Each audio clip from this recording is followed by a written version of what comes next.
From the shadows of silent streets, where whispers laid the hidden truths, a spark was struck, one quiet plea. Beneath the watch of sleepless roofs, a daughter rose with eyes so wide, to challenge dusk with dawn's own pride. Lights of dawn shine your way, break the night, bring the day. Rays of dawn shine your way, break the night, bring the day. Raise your voice, let it be known, together we stand, never alone. Through the halls of power, a call rang clear, a battle fought with pen and heart, against the strings of puppeteers, a nation ready to restart. From every voice, a story's told, a tapestry of dreams we hold. Lights of dawn shine your way, break the night, bring the day. Raise your voice, let it be known, together we stand, never alone. In the echoes of the trial's face, we found our strength, we found our grace. Our path was dark, the road was long, but here we stand, where we belong. Now here we gather, hearts under starlit skies, from whispered hope that once we claimed. See now where our future lies, with eyes wide open, hands entwined, a new day breaks for humankind.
Table of Contents.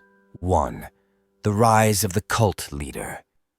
Background of the cult leader's rise from reality TV and real estate to a political figure. 2. Unveiling the puppetmasters. Introduction to the puppetmasters and their control over the cult leader. 3. The secret alliance. Detailing the daughter's relationship with her father and her secret communications with Nicole Waller. 4. The guilty verdict. The trial, the resulting guilty verdict, and its immediate impact on the cult and political landscape. 5. Chaos and control.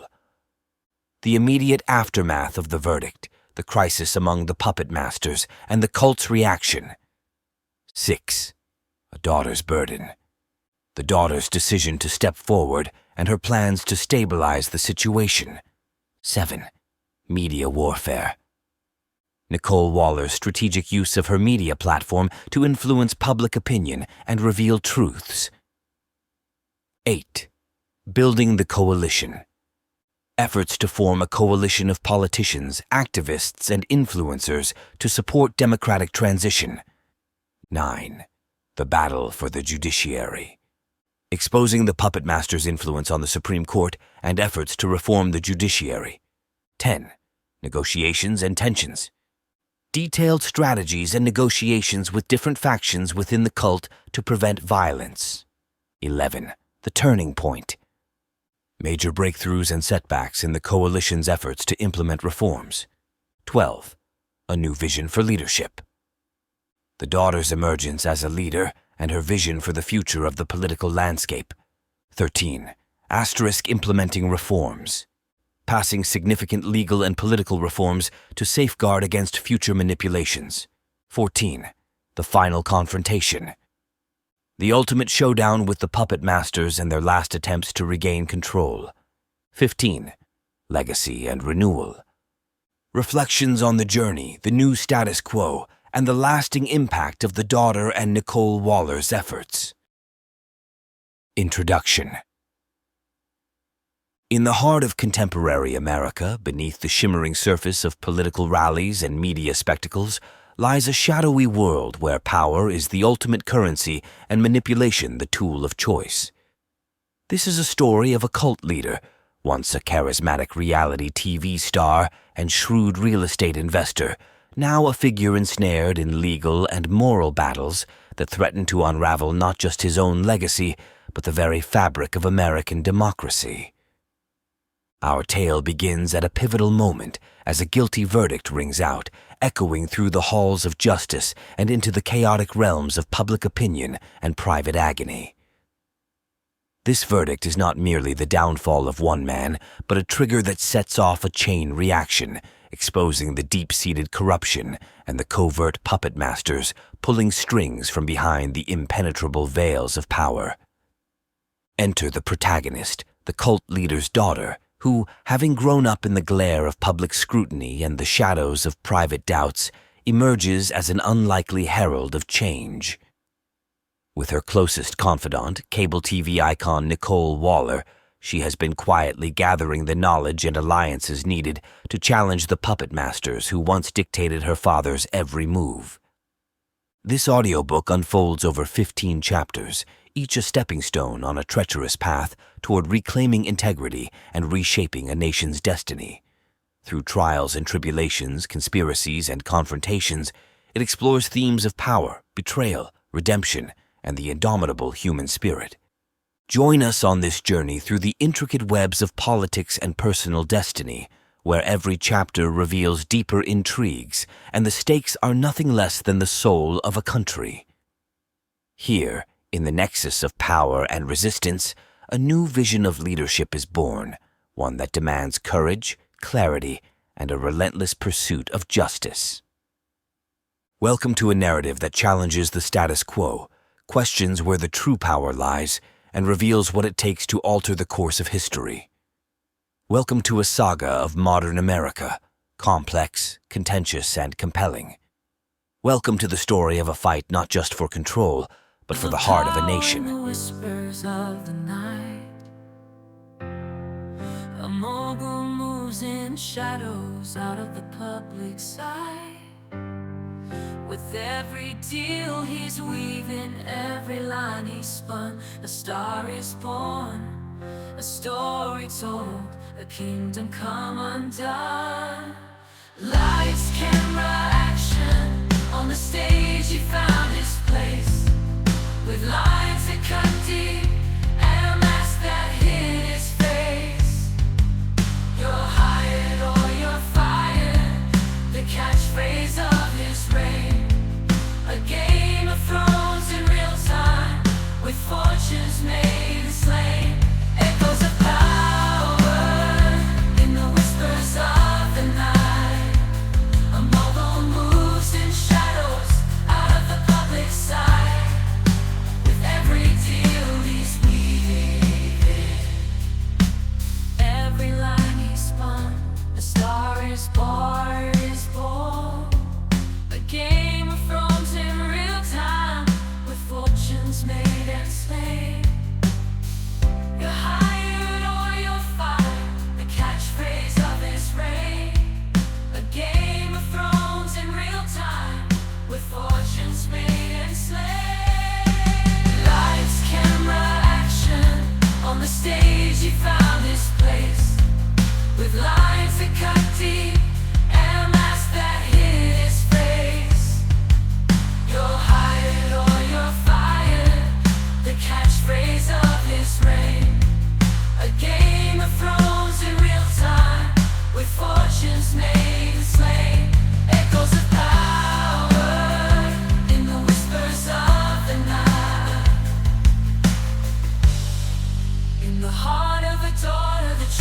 begins to stir, a whisper of justice, a flicker of what once were. As her father's empire reaches for the skies, she sees the strings that bind him, and the truth behind the lies.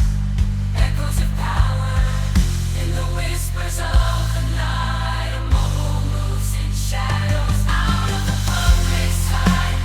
Every deal he's weaving, every lie he's spun, a star is born, a story told, a kingdom come undone. So listen to the echoes, hear the tales they tell of a mogul and his princess in a world where shadows dwell.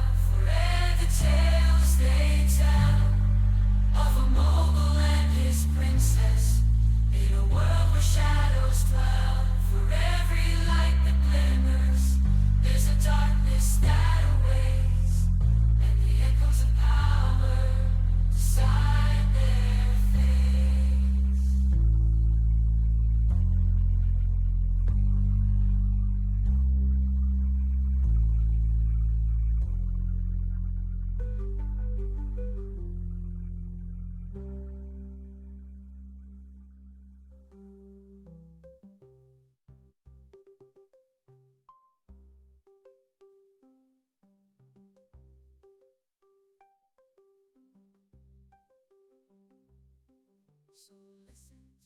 Chapter 1: The Rise of the Cult Leader. The story of Randolph Kilmer, known to the world as Randy, was one of ambition, charisma, and eventual descent into the shadowy depths of power. His beginnings were modest, rooted in the hustle of New York's real estate market, where he learned early the art of the deal. He wasn't just good, he was spectacular, turning derelict properties into gold mines and bankrupt ventures into buzzing hubs of commerce. His charm was his currency, and he spent it well, gaining friends, allies, and admirers with every handshake and every smile. As his empire grew, so did his thirst for a spotlight brighter than the fluorescent bulbs of office buildings. Television was the answer. Randy Kilmer became a household name, the face of a reality show that wasn't just about business, but about power, the power to judge, to dismiss, to elevate, or to demolish. "You're hired," he would declare, or with a ruthless grin. "You're fired." America couldn't get enough. But television was just a stepping stone for Randy. Politics beckoned with the promise of real, tangible power, the kind that could shape lives, change laws, and manipulate markets. His campaign was a blitzkrieg of rallies, tweets, and headlines, a spectacle of promises to those who felt unseen by the political elites. "Trust me," he'd say, with the confidence of a man who had never known failure. "I alone can fix it." Behind the scenes, however, Randy was not alone. There hovered the puppetmasters, an elite group of power brokers and financiers who saw in him not just a charismatic figurehead, but a malleable tool for their own expansive ambitions. They whispered in his ears, filled his campaign coffers, and guided his decisions from the shadows. The election night was a victory, not just for Randy, but for these hidden architects of power. Champagne flowed like rivers in their secluded mansions as the results came in. The world saw Randolph Kilmer, the self-made mogul turned political titan, as a leader. But those in the know understood he was a frontman for more sinister forces. In the heart of this intricate web sat Iwinka, Randy's eldest daughter, known affectionately as the Princess. From a young age, she'd been her father's shadow, attending meetings, memorizing names and faces, and learning the delicate dance of their social and financial empire. But as her father's ambitions grew darker and the stakes higher, Iwinka began to see the cracks in the facade. The revelation came in pieces: overheard conversations, confidential documents left carelessly on desks, late-night calls. The more she learned, the more she understood. Her father was not the master of his destiny. He was its prisoner, and she, his beloved princess, was expected to inherit not a crown but a cage. Yet, as the chapter closes, we see Iwinka in a different light, not just as a bearer of her father's legacy, but as someone poised to challenge it. With secrets of her own and connections that could either save or damn her father, she stands at a crossroads. The question is not just what she will do, but who she will become as the empire built on illusions begins to crumble. By the hands of the few, while the masses are pawns, they plot with whispers where no light dares to tread.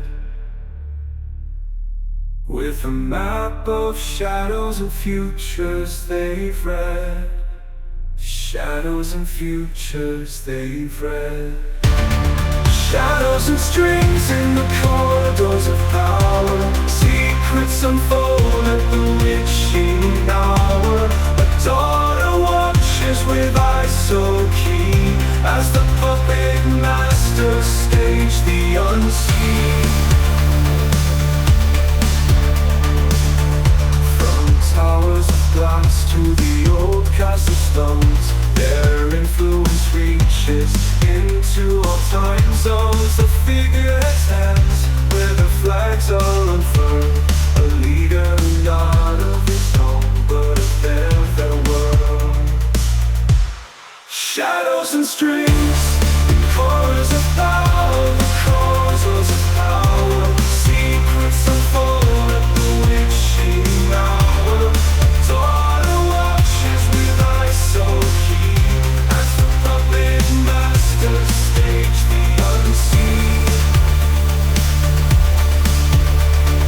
Shadows move and chess pieces fall. The world order is shaped at the beck and call. But in the silence there's a truth that burns bright, a spark that's glowing in the dead of night. The princess in the shadows begins to see the ties, the lines that connect, the truth behind the lies. With each secret uncovered, each whisper in the dark, her resolve is hardened. She's ready to make her mark. Shadows and strings, chorus of power, the causes of power. Secrets unfold at the witching hour. Daughter watches with eyes so keen as the puppet masters stage the unseen.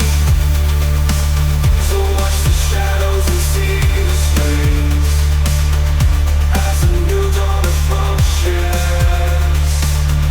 and the princess sings for the stage is set and the players know. In this grand chess game, the seeds are sown. Chapter 2. Unveiling the Puppet Masters. As Iwinka delved deeper into her father's entangled affairs, the veil began to lift, revealing the puppet masters' true nature and the extent of their influence. These were not mere advisors, but architects of a shadow government operating beyond the reach of law and public scrutiny.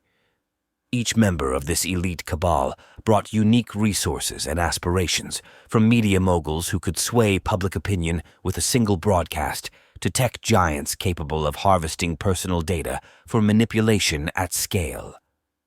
Their meetings were clandestine, often held in secluded locations around the globe, from the glass towers of Manhattan to the ancient castles of Europe. Here, policies were decided not by elected officials, but by those who held the real strings of power. Their discussions shaped economies, toppled governments, and crafted the very reality the public consumed. They were the hidden rulers, and Randy Kilmer was their chosen puppet, a charismatic figure who could sell their agenda with the force of his personality. Back in her expansive yet now claustrophobic New York apartment, Iwinka pored over the documents she had secretly amassed. Bank statements, emails, covert meeting minutes, each piece connected the dots of this vast network. She had to be meticulous. Understanding their operations was crucial for her next steps. As she mapped out the connections, she realized just how deep the infiltration went. Not just in politics, but in every facet of society where power and influence could be exerted. Meanwhile, Nicole Waller had begun her part of their plan. On her popular cable news show, she subtly started to question the legitimacy of certain political moves made by Randolph's administration, hinting at unseen forces at play. Her approach was cautious, yet provocative, designed to awaken her viewers' curiosity without revealing her ultimate source. The audience was responding, their interest piqued by the notion of a conspiracy at the highest levels of power. Their strategy was a game of chess. Iwinka fed Nicole information that could be publicly disclosed without exposing their deeper investigation. Each broadcast served a dual purpose: to erode the puppetmasters' control and to shield Iwinka by placing public focus elsewhere. As their viewership grew, so did the scrutiny on Randolph's decisions and the men and women who stood behind him in the shadows. However, the puppetmasters were not oblivious to the changing tide. Their surveillance networks were vast, and Nicole's veiled accusations had not gone unnoticed. A meeting was convened, a rare occurrence where the urgency of the situation drew them all out into the open. They gathered in a dimly lit room, the air thick with tension and the scent of old wood and leather. "We need to tighten our grip," one declared, his voice a harsh whisper that carried the weight of unchallenged authority. "It's time we remind Kilmer and the populace who truly governs their realities." The plan they concocted was multi-pronged. Firstly, a series of favorable news stories to bolster Randolph's image, crafted by their media specialists.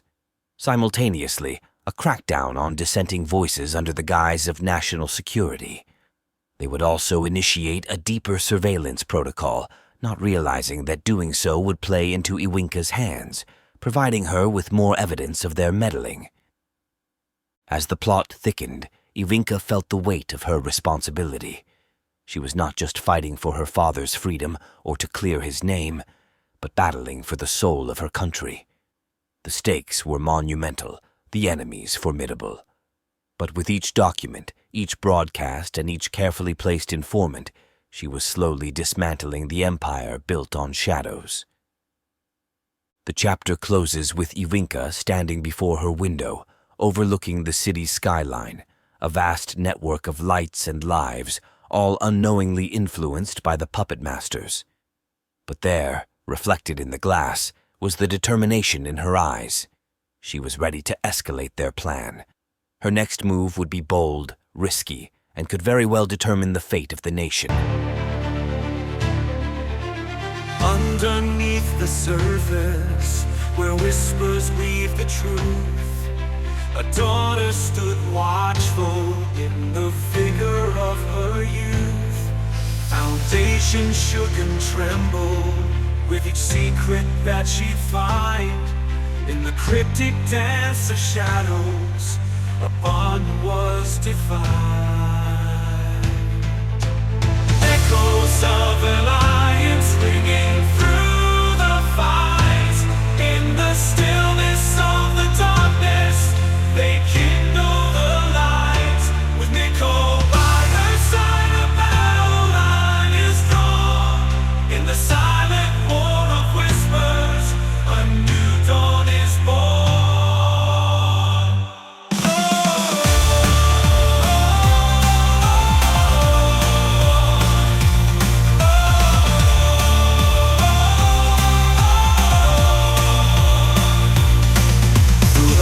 Of media, the lies are dressed as lore. Together they'd unravel the myths that they abhor. Nicole's voice a beacon through the static and the noise, bringing truth to those who listen with calm and measured poise. Echoes of alliance ringing through the fight. In the stillness of the darkness, they kindle the light. Nicole by her side, a battle line is drawn.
finds its place.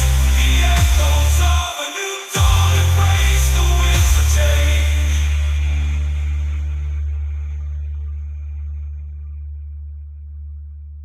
Chapter 3: The Secret Alliance. Iwinka's efforts to dismantle the puppetmasters' control became increasingly complex and dangerous. With every step forward, the shadows around her seemed to grow deeper, filled with new threats and hidden eyes watching her every move. Yet this did not deter her. It only steeled her resolve further. The partnership with Nicole Waller was about to enter its most critical phase, a series of exposés that would shake the foundation of the puppetmasters' empire. Nicole's network had contacts deep within the government and media industries, insiders disillusioned by the web of lies they were forced to spin. One such contact, a veteran journalist named Thomas Arden, had been collecting evidence of corruption at the highest levels for years without a safe outlet for his findings. Iwinka and Nicole decided that it was time to bring Thomas into their fold, making him a pivotal player in their plans. With his expertise and connections, they prepared a dossier so damning it could not be ignored. The first exposé was scheduled to air on a Sunday night, a prime time slot when millions would be watching. The report detailed how certain Supreme Court decisions had been influenced by the puppetmasters through blackmail and bribery. The evidence was incontrovertible, gathered from encrypted communications and financial transactions that Thomas had traced back to shell companies linked to the cabal. As the broadcast ended, the nation was in uproar. Social media lit up with outrage and demands for accountability. The puppetmasters, caught off guard by the precision and detail of the accusations, scrambled to contain the fallout. Emergency meetings were convened in their usual obscure havens, and plans were hastily drawn up to counteract the damage. Meanwhile, Iwinka worked to consolidate support from other key figures who had long been silent but were now ready to act. Among them was Senator Emily Vaughn, a once loyal supporter of her father who had grown increasingly disillusioned with the direction he had taken under the influence of the puppetmasters. She had substantial influence in Congress and could sway many votes. Her support was crucial for the legislative battles that lay ahead. Another ally was found in Marcus Levine, a tech mogul with access to advanced data analytics tools. Marcus had been a neutral party in the political games until he realized how his own technologies were being misused to manipulate public opinion. Guilt-ridden and eager for redemption, Marcus offered his resources to help track the digital footprints of the puppetmasters, providing a crucial edge to Iwinka's efforts. With her network of allies growing stronger, Iwinka planned the next phase of her strategy. This involved not just further exposés, but also legal maneuvers to challenge the compromised Supreme Court justices. Legal teams were assembled and cases were prepared, built on the foundation of the evidence that had been broadcast to the nation. But Iwinka's personal risks were escalating. She knew that her actions could provoke a severe backlash from the puppetmasters. Security measures around her were tightened, and her public appearances became rare, controlled events. Even within her fortified environments, she felt the weight of isolation, a necessary sacrifice for the cause she believed in. As the chapter closes, Iwinka receives a cryptic message, a warning from an unknown ally or a threat from an enemy. It was unclear. The message read, "The eyes of March are upon you." This Shakespearean echo was not lost on her. It was a reminder that her fight was far from over, and the ides of her own crisis might still be ahead. She braced herself for the storms to come, knowing that her next moves could either bring the puppetmasters into the light or plunge her into their dark depths.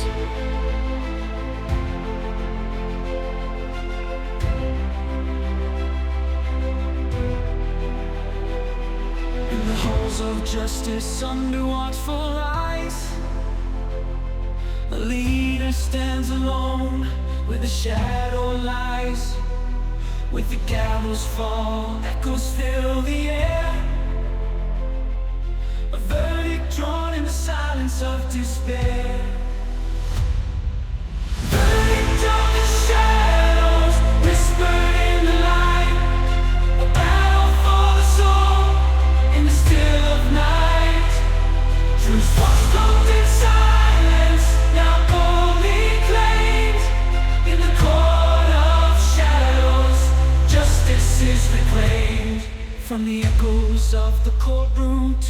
streets outside. Voices rise as one in a swelling tide. A nation holds its breath as the fates align. The weight of a verdict in every line. Verdict of the shadows, whisper in the light. A battle for the soul in the still of night. Truth once cloaked in silence, now boldly claimed. In the court of shadows, justice is reclaimed.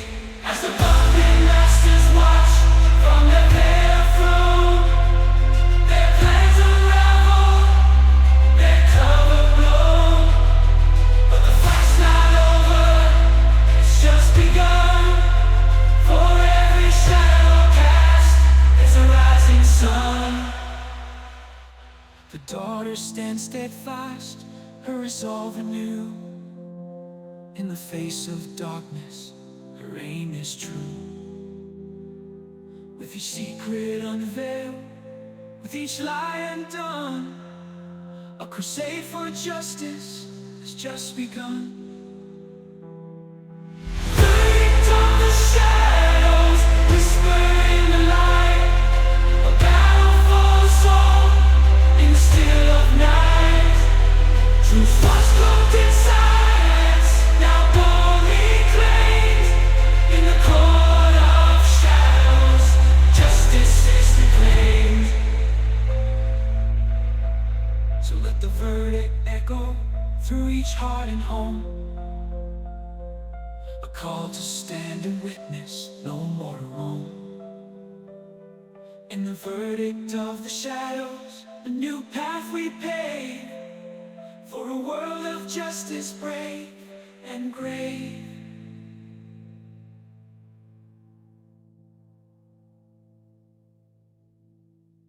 Chapter 4. The Guilty Verdict. The repercussions of the exposé were monumental, sparking a nationwide debate on the integrity of the highest judicial body and shaking the foundations of the puppetmasters' meticulously constructed empire. As the pressure mounted, new whistleblowers came forward, emboldened by Iwinka and Nicole's courage, each bringing new strands of corruption and deceit to light. The nation watched as a cascade of revelations began to unravel decades of manipulation. Amidst this turbulent climate, Randolph Kilmer, once a towering figure, stood trial, the courtroom becoming a microcosm of the nation's battle for truth and transparency. The charges were severe, implicating him in a series of corruption, coercion, and constitutional violations that painted a stark picture of a leader swayed not by the will of the people, but by the whims of hidden oligarchs. As the trial progressed, Iwinka faced her own battles. The puppetmasters were not idle. Their influence waned, but was far from eradicated. They launched a series of counterattacks through both legal channels and the media, attempting to discredit the information Iwinka and Nicole had brought to light. Fabricated stories, threats to witnesses, and bribes were all employed with desperate fervor. In response, Iwinka and her allies fortified their defenses. Marcus Levine's technological prowess proved invaluable as he implemented advanced cybersecurity measures to protect their communications and track attempts at infiltration. Senator Emily Vaughn spearheaded legislative inquiries into the judicial misconduct allegations, her eloquent speeches in Congress resonating with an audience that had grown weary of political duplicity. Throughout the trial, Nicole Waller's role as a media anchor took on an almost activist zeal. Night after night, she presented meticulously verified evidence and interviews with key figures involved in the unfolding drama. Her show became a beacon for the truth, guiding the public through the complex layers of the case against Randolph Kilmer. The trial reached its climax with a series of damning testimonies from former insiders of the Kilmer administration. The most pivotal came from a former vice president of Randolph's company, who revealed detailed accounts of meetings where judicial appointments were discussed as transactions, with justices selected not for their legal acumen, but for their susceptibility to control. As the guilty verdict was delivered, the courtroom erupted into a cacophony of cheers and cries. Randolph Kilmer, once untouchable, was found culpable, a symbolic victory against the puppetmasters. But the win was bittersweet for Iwinka. She watched as her father, a man she once revered and loved, was led away, his legacy forever tarnished. In that moment, her resolve hardened. This was not just about her father anymore. It was about reshaping the nation's future. Following the verdict, the puppetmasters moved quickly to regroup. Their network, though shaken, was extensive, and their resources were vast. New figures stepped into the void left by those compromised, ready to continue the shadow governance.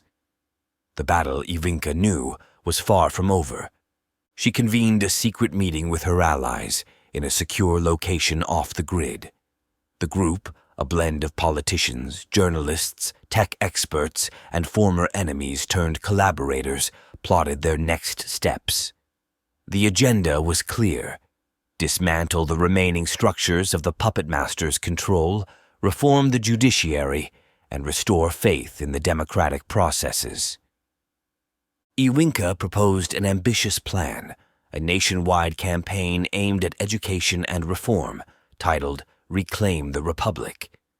It was designed to mobilize public support for sweeping legislative and judicial changes, harnessing the power of the people's voice to effect real transformation. The campaign would use every tool at their disposal, media, technology, grassroots organizing, to create a wave of change that could not be ignored. As the chapter closes, Iwinka looks out over the city from the high-rise where the meeting was held. The lights below twinkled with the lives of millions, each unaware of how close they had come to losing their voice in the darkness of manipulation.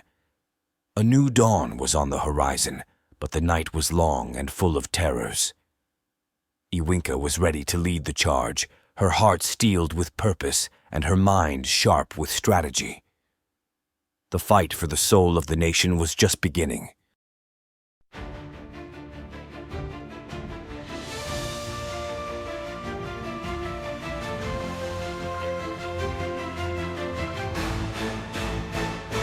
From the camel's fall to the city's roar, the verdict's weight shakes the core, as whispers turn to rally cries underneath the restless skies. Chaos and control in the dance of the free.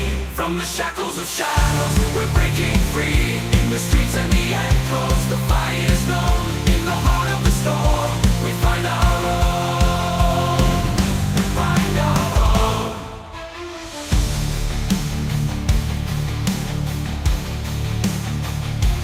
Puppetmasters weave their spite in the cloak of day and the veil of night. But from the ashes of strife we rise, with hope unbound and open eyes. Chaos and control in the dance of the free. From the shackles of shadows we're breaking free. In the streets and the echoes the fight is known. In the heart of the storm we find our own. From the shackles of shadows we're breaking free. In the streets and the echoes the fight is known. In the heart of the storm we find our own. Find our own.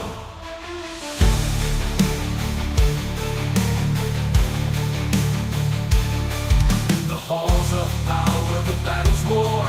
New alliances of the sport. The daughter's voice strong and clear, rising above the puppeteer. With every challenge our resolve grows against the tide of hidden foes. In unity our spirits meld, with courage the stories we tell. The courage the stories we tell. With chaos and love and open eyes. Chaos and control in the dance of the free. From the shackles of shadows we're breaking free. In the streets and the echoes the fight is known. In the heart of the storm we find our own. From the shackles of shadows we're breaking free. In the streets and the echoes the fight is known. In the heart of the storm we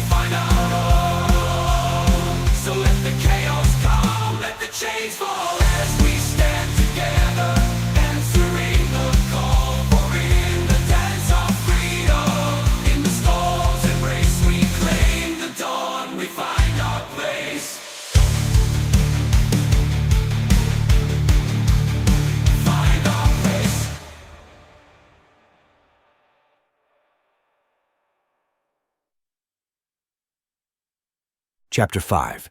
Chaos and Control. The guilty verdict against Randolph Kilmer resonated like a shockwave through the halls of power, jolting the nation into a frenzied state of unrest and hope. The puppetmasters, while momentarily disoriented by the resounding blow of justice, were quick to mobilize their vast resources in a desperate bid to regain control. Their network, still deeply embedded within various governmental and private sectors, began a subtle yet fierce campaign to destabilize the burgeoning reform movement spearheaded by Iwinka. In the wake of the verdict, Iwinka's Reclaim the Republic campaign gained unprecedented momentum. Cities across the nation lit up with rallies, demonstrations, and town hall meetings, all echoing her call for a thorough cleansing of the corrupted system. The movement's symbol, a phoenix rising from the ashes, became ubiquitous, appearing on banners, digital displays, and even graffiti art, symbolizing the rebirth of the nation's democratic spirit. However, the puppetmasters were not idle. They launched a series of covert operations designed to sow discord and fear among the populace. False flag operations, orchestrated riots, and strategic misinformation campaigns were employed with chilling efficiency, aiming to paint the reform movement as radical and dangerous. The streets became battlegrounds of ideology and control, with Iwinka's forces struggling to maintain the narrative against a tide of engineered chaos. Amidst this turmoil, Iwinka found an unexpected ally in Alexei Petrov, a former intelligence operative with deep knowledge of cyber warfare and psychological operations. Alexei, having defected from a country where puppet master-like control was the norm, brought with him not only expertise, but also personal motivations to see the tyranny of manipulation dismantled. Together, they worked to counteract the misinformation spreading through social media and news outlets, tracing the digital fingerprints of the puppetmaster's cyber operatives. Meanwhile, Nicole Waller intensified her efforts on the media front. With each broadcast, she meticulously deconstructed the puppetmaster's tactics, exposing their attempts to manipulate public opinion. Her platform grew into a nightly war room session, where strategies were discussed openly, and the public was educated on the signs of psychological manipulation. As the battle for the mind of the nation intensified, Senator Emily Vaughn pushed through a series of emergency legislative sessions aimed at reforming electoral and judicial appointment processes. These sessions were marred by fierce debates and at times outright hostility, as several lawmakers were still under the sway of the puppetmasters. The sessions were broadcast live, and the nation watched as each law was fought for in a spectacle of democracy in action.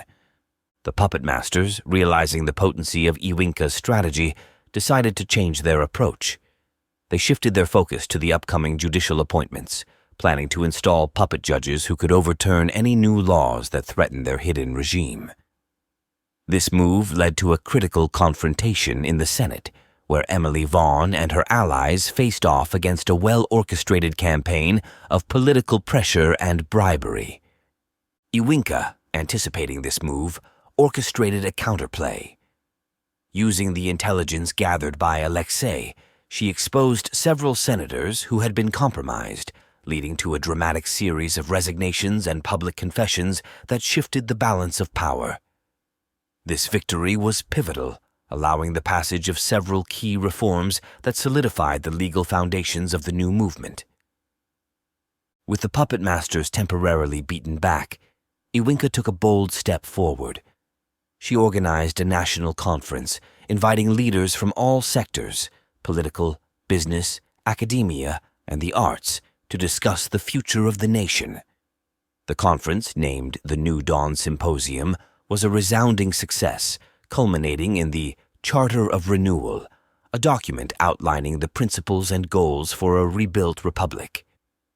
As the chapter closes, Iwinka stands before a massive crowd in Washington, D.C., delivering a speech that would be remembered as the defining moment of the era. Her words, broadcast across the globe, spoke of resilience, unity, and the unyielding pursuit of truth. The phoenix emblem, now projected onto the monuments of the Capitol, symbolized not just the rebirth of a nation, but the awakening of a people ready to reclaim their destiny from the shadows of manipulation. The path ahead was fraught with challenges, but for the first time in a long time, there was a palpable sense of hope in the air. The battle was far from over, but the tides were turning, and Iwinka was leading the charge into the dawn.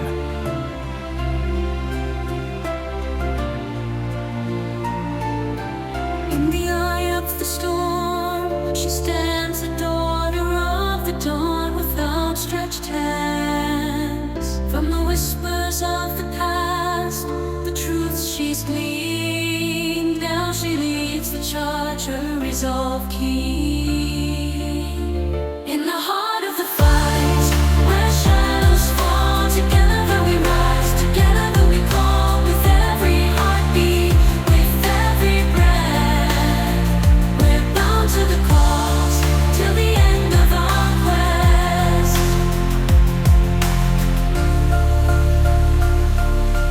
Through the halls of power, her voice rings clear, gathering the brave far and near. From the mountains high to the streets below, a rallying cry, a united show. In the heart of the fight, where shadows fall, together we rise, together we call, with every heartbeat, with every breath. We're bound to the cause, till the end of our quest.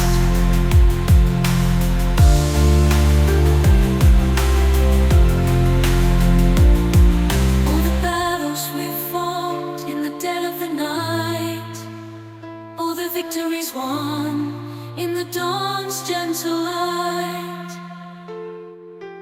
Her spirit unbroken by the forces we face, in the heart of the fight she finds her place.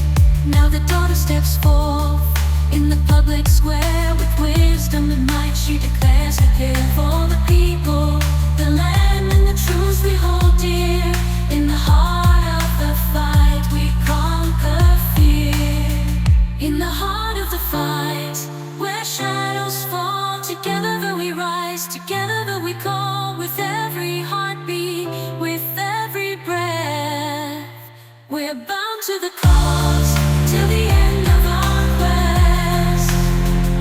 So here we stand, in the heart of the fray, united in purpose, come what may. For in the heart of the fight, with our spirits entwined, a new dawn awaits for us to find. Chapter 6. A Daughter's Burden. The euphoria of the New Dawn Symposium lingered in the air like a sweet fragrance, yet beneath the surface, currents of intrigue and danger continued to swirl. The puppetmasters, though significantly weakened, were far from vanquished. They regrouped in the shadows, plotting their resurgence with a cold determination. The fight for the soul of the nation had entered a new, more clandestine phase, where every victory for Iwinka was countered by subtle maneuvers in the dark corridors of power. In this atmosphere of sustained tension, Iwinka faced personal trials that tested her resolve. The public had come to view her not just as a leader of a movement, but as a symbol of hope and change. This idolization, while beneficial for her cause, placed an immense weight on her shoulders. Every decision, every appearance, and every word she spoke was scrutinized and magnified, leaving little room for error. To navigate these treacherous waters, Iwinka relied heavily on her closest advisors. Alexei Petrov had become her right hand, his expertise in cybersecurity and intelligence proving invaluable as threats of sabotage and espionage escalated. Senator Emily Vaughn continued to be a staunch ally in Congress, fighting legislative battles that were crucial for the consolidation of the reforms. However, the challenge that loomed largest was the reformation of the Supreme Court, which remained a stronghold for the puppetmasters. Several justices, still under their influence, posed a significant threat to the stability of the legal reforms Iwinka had fought so hard to implement. The battle for the court was not just legal, but deeply personal, as each decision echoed her father's legacy and the twisted justice he had been subjected to. Amid these struggles, Iwinka's private life became a fortress. She had learned from her father's open-door policy, which had often left him vulnerable to manipulation. Her relationships were guarded, her private moments few and fleeting. Yet, in this seclusion, she forged a bond with a young senator, Lucas Grant, whose visionary ideas and passionate dedication to justice resonated with her own. Lucas became not only a political ally but a confidant, offering a semblance of normalcy and understanding amidst the chaos. Together with Lucas, Iwinka launched a series of public forums across the country, titled Voices of the Republic. These forums were designed to engage citizens directly in the political process, allowing them to voice their concerns, propose solutions, and directly interact with their representatives. The forums were a resounding success, galvanizing public support and providing a counterbalance to the media narratives controlled by the puppetmasters. Meanwhile, Nicole Waller took on the task of documenting the ongoing reforms and battles through a documentary series. The series provided an in-depth look at the complexities of political change, the personal stories behind the headlines, and the enduring fight against corruption. It served as both an educational tool and a beacon of transparency, showing the nation and the world the challenges and triumphs of rebuilding a democracy. As the narrative unfolded, the puppetmasters launched a sophisticated disinformation campaign aimed at discrediting Iwinka and her allies. Fake news, deep fakes, and hacked communications flooded the internet, creating confusion and doubt among the populace. In response, Alexei's team worked tirelessly to counteract these attacks, employing advanced algorithms and artificial intelligence to detect and debunk the falsehoods.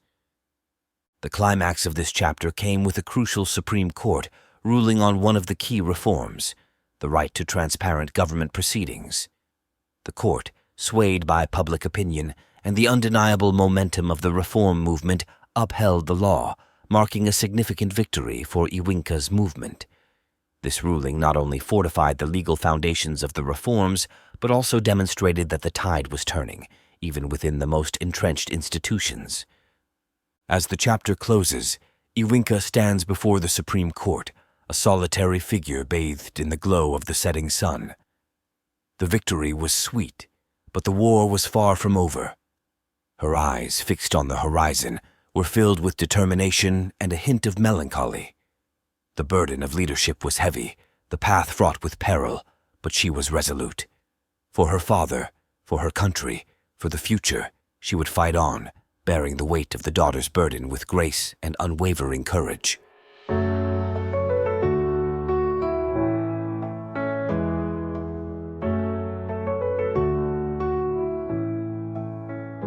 On the battleground where whispers sway, she stands with allies in the fray. Media waves crash, stories untold. Together they fight, brave and bold. Voices in the echo rise and fall. Together we stand, together we brawl. Through the screen's light and the printed word, our truths are spoken, our cries are heard. Under the glare of the spotlight's beam, truth battles lies in the public stream. Nicole's voice cuts through the night, a beacon for truth, for what is right. Voices in the echo rise and fall. Together we stand, together we go. Through the screen's light and the printed word, our truths are spoken, our cries are heard.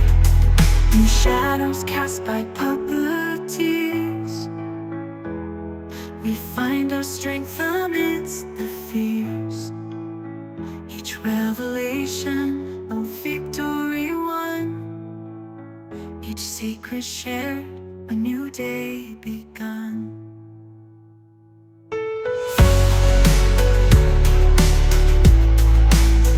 The airwaves hum with the stories we tell, of battles fought, of the rise and the fell. In every heart a fire burns, for every voice the world turns.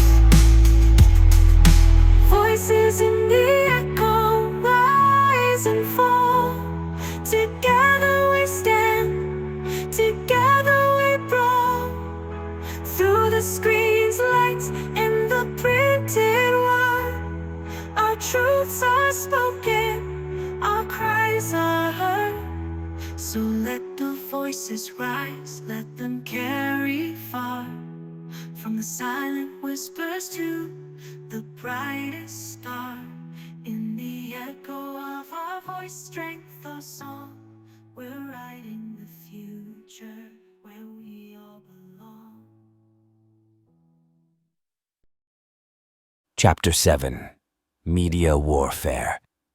As the echoes of the Supreme Court victory reverberated across the nation, Iwinka's movement, Reclaim the Republic, gained a robust momentum that seemed unstoppable.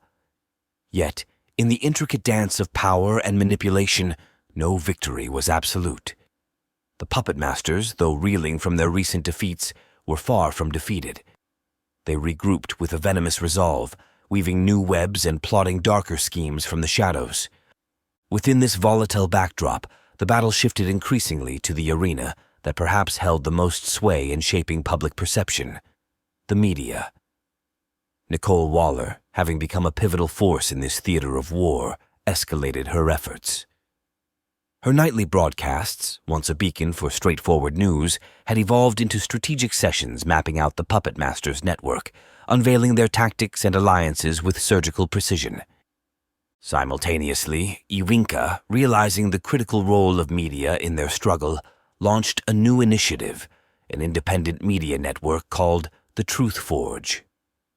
Staffed by a dedicated team of investigative journalists, data analysts, and former intelligence operatives, the Truth Forge aimed to combat misinformation by providing a platform for unfiltered, meticulously researched information.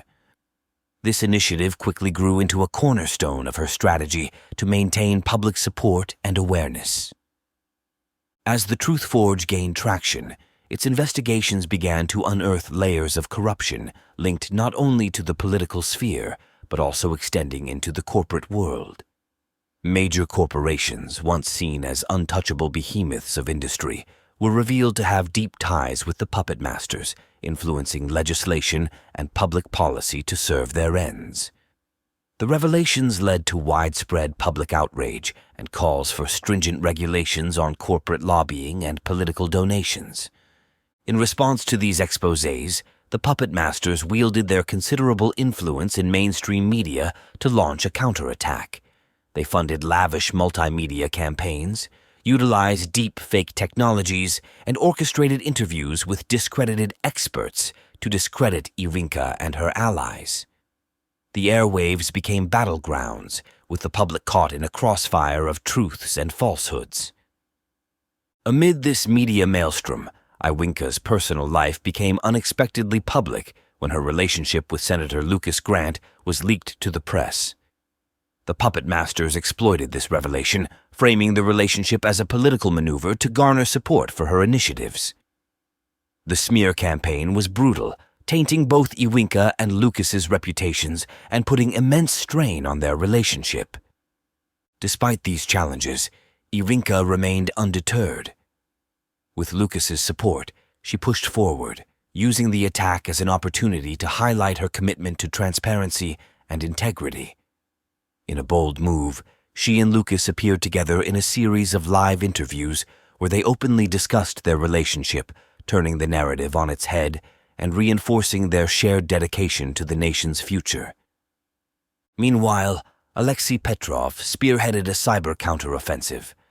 He and his team developed sophisticated algorithms to track the sources of misinformation and expose the puppetmasters' digital fingerprints. This cyber warfare not only neutralized many of the false narratives, but also provided undeniable proof of the puppetmasters' manipulation of the media. As the digital and media warfare escalated, a pivotal moment arrived with the broadcasting of a documentary series produced by Nicole Waller. Titled Shadows and Truths, the series provided a compelling narrative of the ongoing struggle, featuring exclusive interviews with key figures in the movement, behind-the-scenes footage of major events, and chilling revelations of the puppetmasters' tactics. The series became a cultural phenomenon, shifting public sentiment overwhelmingly in favor of Iwinka's reforms. The chapter concludes with a massive rally in Washington, D.C., where Iwinka addresses an immense crowd, her speech broadcast live across the nation. She speaks of resilience, the power of truth, and the enduring spirit of the American people. Above all, she calls for unity and vigilance, reminding everyone that the battle was not just about winning in the courts or the polls, but about safeguarding the very essence of democracy. As night falls and the crowd disperses, the lights of cameras and cell phones dot the darkness like stars, capturing a moment of historic significance. Iwinka, standing at the podium, feels a mix of exhaustion and exhilaration. The war was far from over, but this night, under the watchful eyes of a nation awakened, she had turned the tide in the battle for America's soul.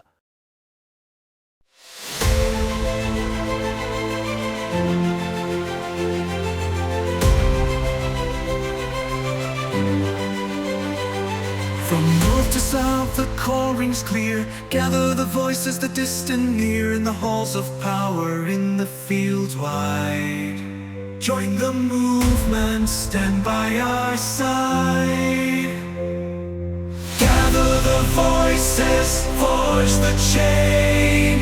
United we stand in sun and rain. From every corner, every street, together we march, we will not retreat. A coalition of hope, a tapestry wide. With every heartbeat we're side by side. From the mountains high to the oceans deep, we're building a dream, no time for sleep. Gather the voices, forge the chain. United we stand in sun and rain. From every corner, every street, together we march, we will not retreat. The fires of justice light our way through the darkest night into the day. For every voice, the choice, the cry is strong upon the highest high. In the bustling cities where dreams awake, in the quiet villages at the dawn's first break, from the elders wise to the youth so bold, each story matters, each future told. Gather the voices, forge the chain. United we stand in sun and rain. From every corner, every street, together we march, we will not retreat. So gather the voices, let them ring in harmony strong. Let freedom sing, for in our unity our spirits blend to the journey ahead without end.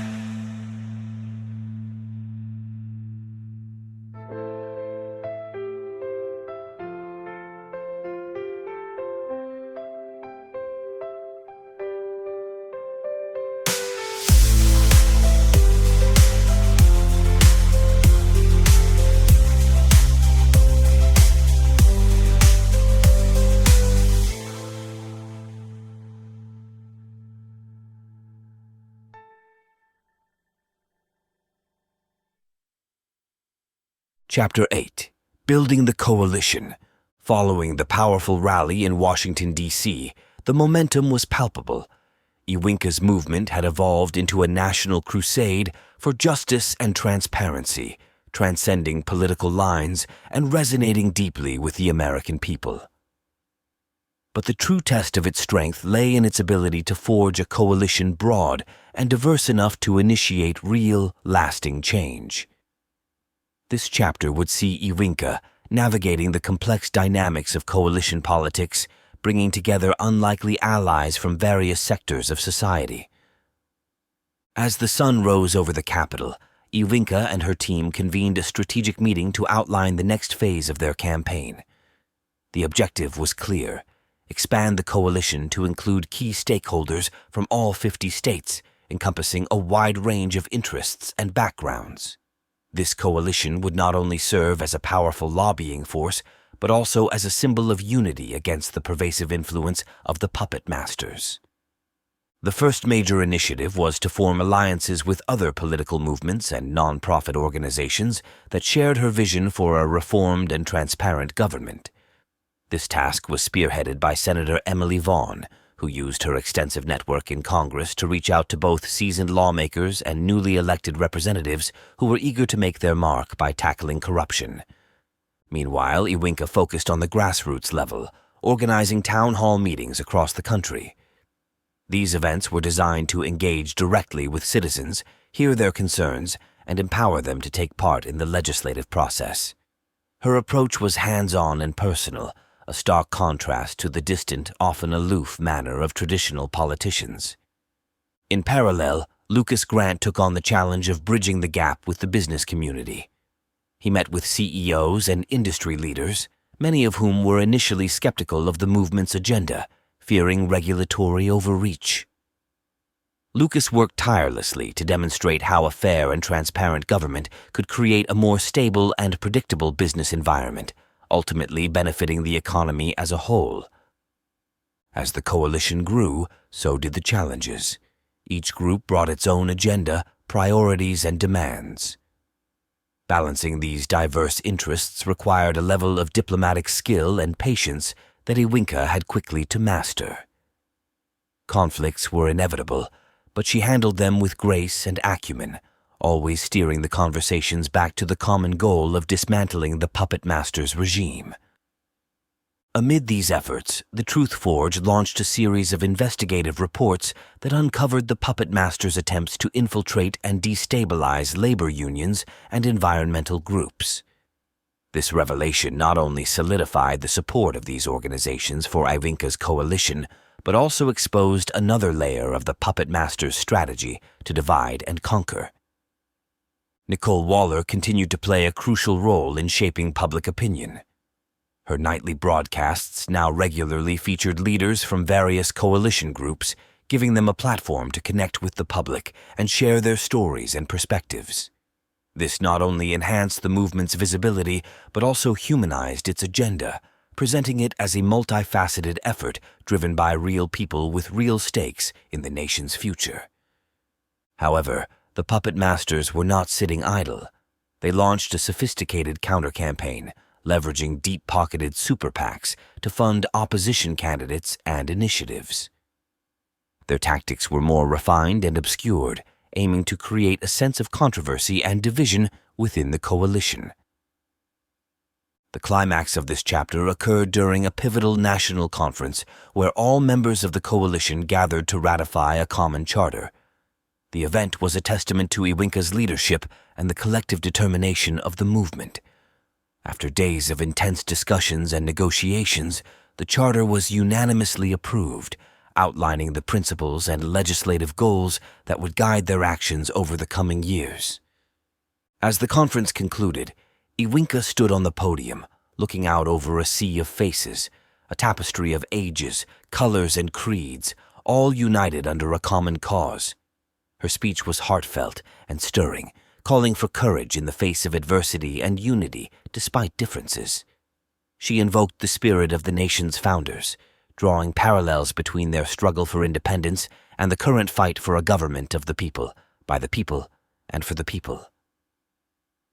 The chapter closes with Iwinka receiving a standing ovation, the applause echoing in the grand hall, a resonant affirmation of the broad and diverse coalition she had built. Outside, the setting sun cast long shadows over the city, a reminder of the challenges that lay ahead. But inside there was light, hope, and the unyielding spirit of a movement ready to reclaim the Republic.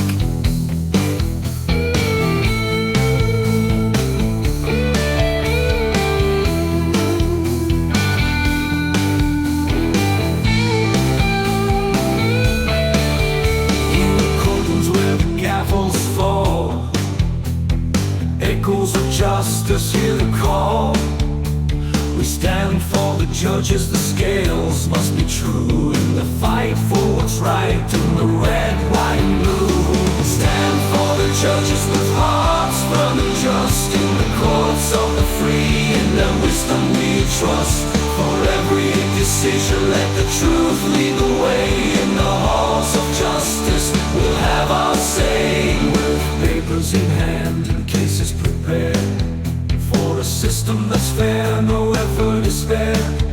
From the highest of courts to the town hall meet, we're claiming our moment, we won't accept defeat. Stand for the judges with hearts firm and just in the courts of the free. In their wisdom we trust.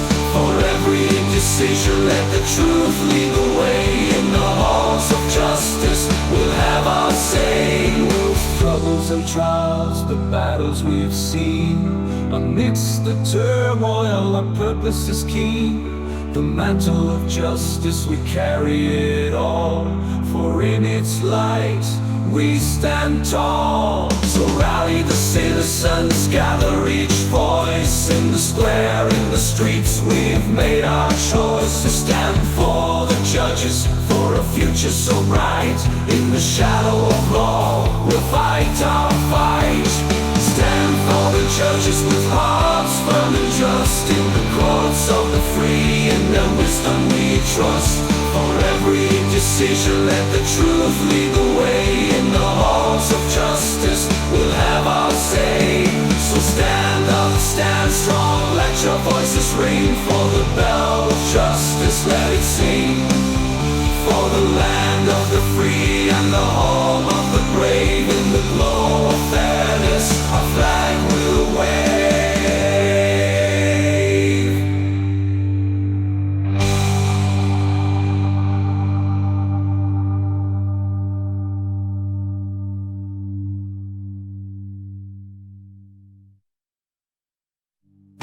Stand for the judges with hearts firm and just in the courts of the free. In their wisdom we trust. For every decision let the truth lead the way. In the halls of justice we'll have our say. Chapter 9. The Battle for the Judiciary. With the coalition firmly established and gaining momentum, Iwinka turned her attention to what she perceived as the linchpin of the puppetmasters' control: the judiciary. The battle to reform the Supreme Court and lower federal courts would be her most daunting challenge yet, involving complex legal strategies, intense public relations campaigns, and the mobilization of her now vast network of supporters. This chapter chronicles that epic struggle, detailing the tactical and ethical dilemmas faced along the way. As dawn broke over the capital, Iwinka convened a meeting with her top legal advisors and several key coalition members. The goal was clear: to outline a strategy to challenge and ultimately change the composition of the Supreme Court. This would involve both short-term tactics, such as supporting specific cases likely to ascend to the Supreme Court that could set precedents undermining the puppetmasters, and long-term goals, including the possible impeachment of compromised justices.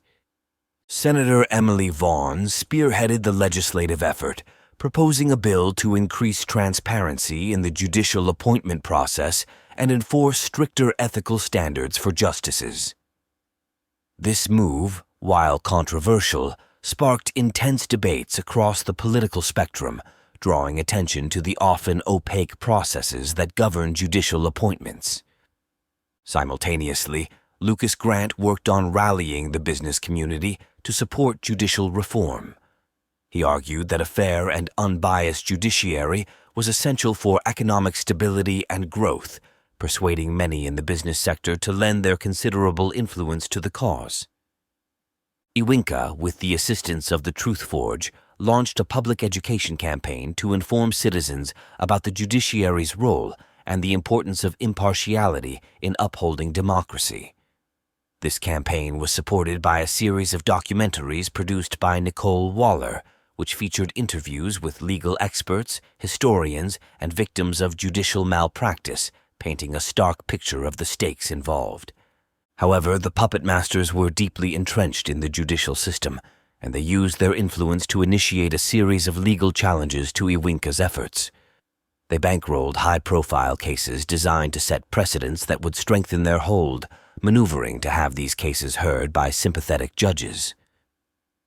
The legal battles were fierce, with Iwinka's team contesting every motion and filing in a high-stakes chess game that played out in courtrooms across the country. Amidst these external battles, Iwinka faced internal conflicts within her coalition. The intense pressure of the judicial fight brought to the surface underlying tensions and conflicting interests among various groups. Some coalition members were hesitant to support the more radical proposals for reform, fearing backlash and possible political fallout. Iwinka had to navigate these delicate dynamics, negotiating compromises while maintaining the coalition's overall integrity and momentum. The turning point came when a particularly controversial case involving allegations of corruption at the highest levels of government made its way to the Supreme Court.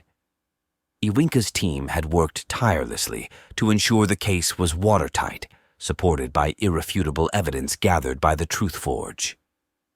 The nation watched as the Supreme Court heard the case, a proceeding broadcast live in a historic first, pushed through by Senator Vaughan's transparency legislation. In a landmark decision that shocked the nation, the Supreme Court ruled in favor of exposing the corruption, citing the overwhelming evidence and public interest in transparency and accountability. This decision was a significant blow to the puppetmasters, undermining their influence and validating Iwinka's reform efforts. Buoyed by this victory, Iwinka convened a national conference on judicial reform, bringing together legal scholars, judges, and lawmakers to draft what would become known as the Fair Justice Act.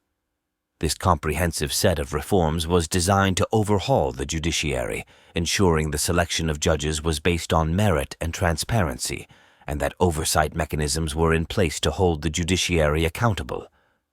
As the chapter closes, Iwinka stands before a gathering of thousands on the steps of the Lincoln Memorial, delivering a speech about the importance of an impartial judiciary in a free society. Her words resonate far beyond those present, broadcast across the nation, inspiring hope and determination.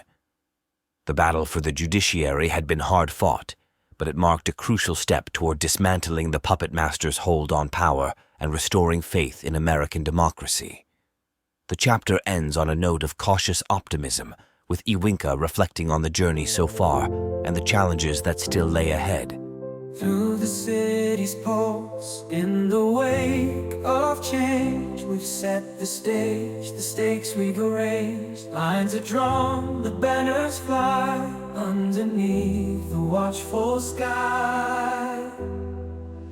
Echoes of tomorrow ringing clear and true. We walk the path of the brave, the resolute few.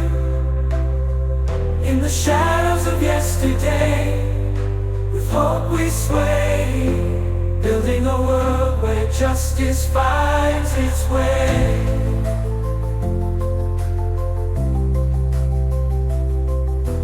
Votes are cast like stones in a pond, ripples form, reaching far beyond the voice of the people, loud and strong. In the chorus of freedom we belong. Echoes of tomorrow ringing clear and true. We walk the path of the brave, the resolute few. In the shadows of yesterday, with hope we sway, building a world where justice finds its way.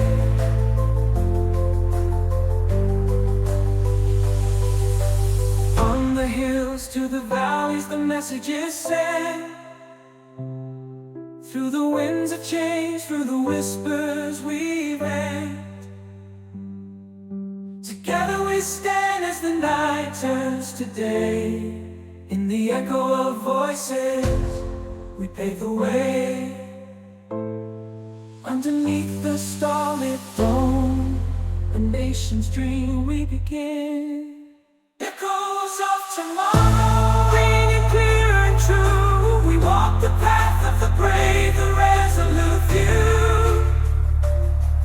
In the shadows of yesterday, with hope we sway, building a world where justice finds its way. So let the echoes guide us through the darkest night towards a dawn that's promising with rays of light. For in every echo and every heart's call lies a dream of tomorrow, for one and for all.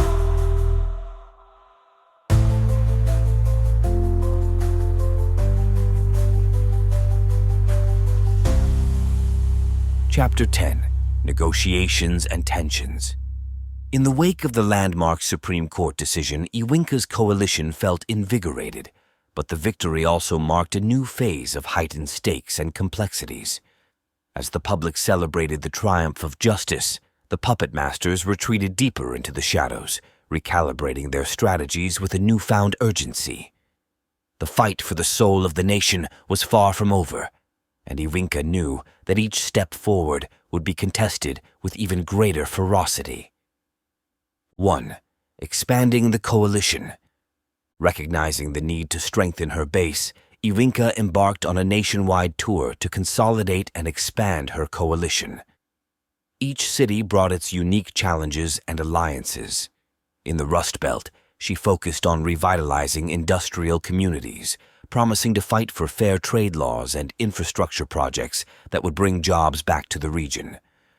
In the tech hubs of the West Coast, she advocated for privacy laws and regulations to protect against the misuse of technology, a direct strike at the puppetmasters who had long exploited these tools for their gain.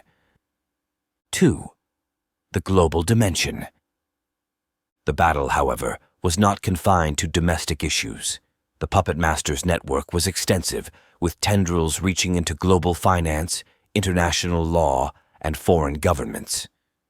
Iwinka's movement attracted the attention of global leaders and international organizations, some of whom saw a parallel between her fight and their struggles against corruption and authoritarianism. Negotiations with foreign dignitaries and representatives from international coalitions became a routine part of her agenda. These meetings, often held in strict confidentiality, aimed to forge a global front against the kind of deep-seated corruption that the puppetmasters epitomized. These alliances were delicate as they had to navigate the intricate web of international politics and the interests of powerful states and corporations. 3. The media empire strikes back. Meanwhile, the puppetmasters launched a counter-initiative, leveraging their considerable assets in the media industry to undermine Iwinka's credibility. A series of scandalous stories and allegations surfaced, targeting key figures within her coalition. The aim was clear: to sow discord and mistrust among her ranks and to tarnish her public image.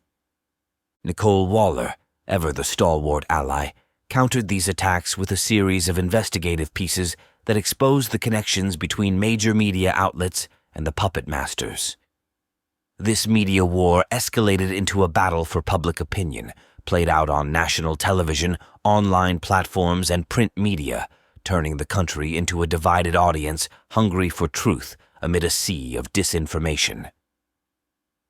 4. Legislative battles. Back in Washington, Senator Emily Vaughn led the charge to pass the Fair Justice Act through Congress. The act, designed to reform the judiciary comprehensively, faced stiff opposition from legislators still under the sway of the puppetmasters. The debates were intense, often stretching into the early hours of the morning, with every clause and amendment fought over with passion and precision. Iwinka and Lucas Grant worked tirelessly behind the scenes, negotiating with wavering senators, rallying support from the public, and countering the puppetmasters' influence where it surfaced. These efforts culminated in a dramatic vote that saw the Fair Justice Act pass by a slim margin, a legislative victory that would have profound implications for the judiciary's future. 5. Personal challenges. Amidst these external battles, Iwinka faced personal challenges that tested her resilience and commitment. The strain on her relationship with Lucas became more pronounced as their responsibilities pulled them in different directions. They struggled to find moments of tranquility amid the storm of their public duties, and their rare private moments were tinged with the exhaustion and tension of their day-to-day battles. 6. An unexpected betrayal. The chapter reaches its climax when an unexpected betrayal shakes the very foundation of Iwinka's coalition. A key advisor, long trusted and deeply involved in strategy sessions, was revealed to have been leaking sensitive information to the puppetmasters. The betrayal was a devastating blow, not just strategically but personally to Iwinka, who had considered the advisor a friend and confidant. The revelation of the mole within her ranks forced Iwinka to reevaluate her approach to security and trust within her movement. It was a moment of introspection and recalibration, as she grappled with the realization that the puppetmasters were always one step away, ready to exploit any weakness. As the chapter closes, Iwinka addresses her coalition in a somber yet resolute speech, acknowledging the betrayal but reinforcing her commitment to their cause. The speech, heartfelt and stirring, reaffirms her leadership and the unity of the coalition, setting the stage for the next phase of their struggle. With renewed vigilance and a hardened resolve, they prepare for the challenges ahead, knowing that each victory brings new battles and the path to true reform is fraught with adversaries both known and unseen.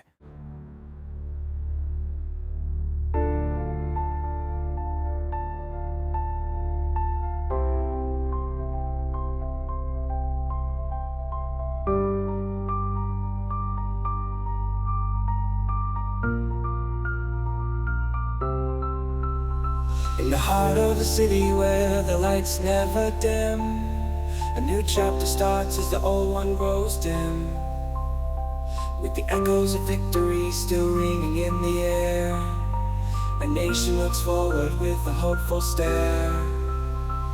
Tides of change wash over me, carry us forward, set us free. In the wake of the battles, by the light of the moon, we crafted tomorrow from the hope we've hewn. From classrooms to courtrooms, the changes unfold, and the stories of the young and the tales of the old.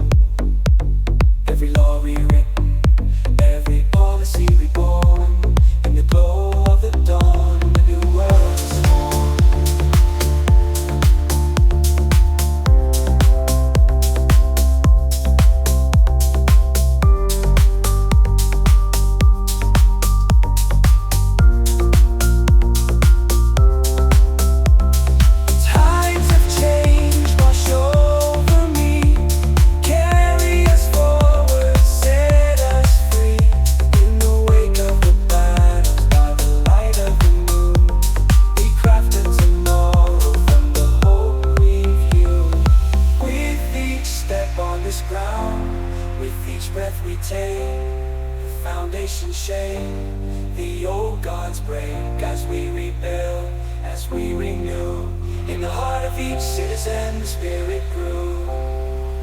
Technology advances, set its way. Of battles we fight, future we make. Economies flourish as justice takes root. In soil integrity, humanity's root. Tides of change wash over me, carry us forward, set us free. In the wake of the battles, by the light of the moon, we crafted tomorrow.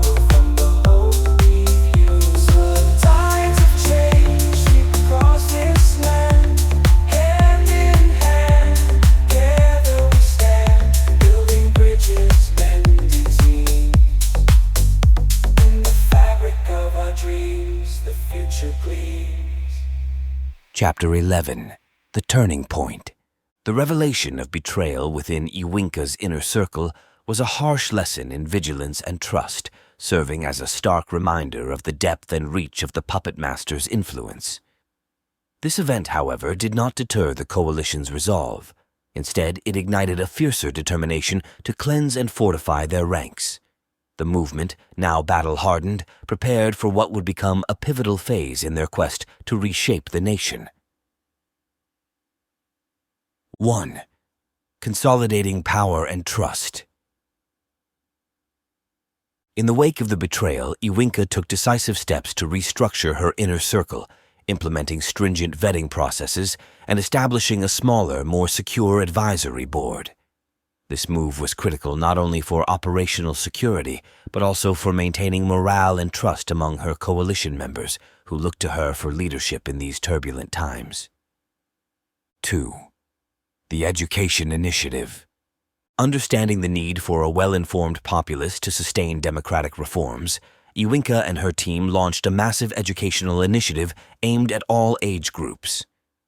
The program, titled Civic Renaissance, was designed to teach critical thinking, media literacy, and civic responsibility. The initiative was rolled out in schools, community centers, and via online platforms, featuring a curriculum developed by leading educators and historians. 3. Strengthening global alliances. Iwinka's efforts on the international stage intensified as she sought to solidify and expand her global alliances. She organized an international summit on corruption and democracy, bringing together world leaders, activists, and experts to forge a unified stance against global puppetry networks. This summit, held in a historic assembly in Geneva, resulted in the Geneva Accord, a series of commitments by attending nations to pursue transparency, suppress corruption, and support one another in these endeavors. 4. A new media landscape. In response to the ongoing media war, Iwinka encouraged the growth of independent media outlets through grants and legal protections for journalists. This led to a flourishing of investigative journalism and a diversification of media sources that began to break the puppetmasters' stranglehold on information. Nicole Waller's network, now a powerhouse of investigative journalism, spearheaded this transformation, uncovering and reporting on corruption and influence peddling in real time. 5. Preparing for the election. With crucial midterm elections approaching, the coalition focused on safeguarding the electoral process. New technologies were implemented to secure voting machines and databases, and a nationwide campaign was launched to encourage voter registration and participation. Iwinka's movement endorsed candidates who were committed to their reform agenda, supporting their campaigns with resources and grassroots volunteers. 6. Dealing with economic pressures. As the coalition gained political ground, economic challenges surfaced. The puppetmasters, who had significant control over financial institutions, manipulated markets to create economic instability, aiming to undermine public confidence in the reform process. In response, Iwinka worked closely with the Treasury and the Federal Reserve to stabilize the economy, implementing measures to protect small businesses and consumers from the fallout. 7. A cultural shift. Amid these systemic reforms, a cultural renaissance began to take shape.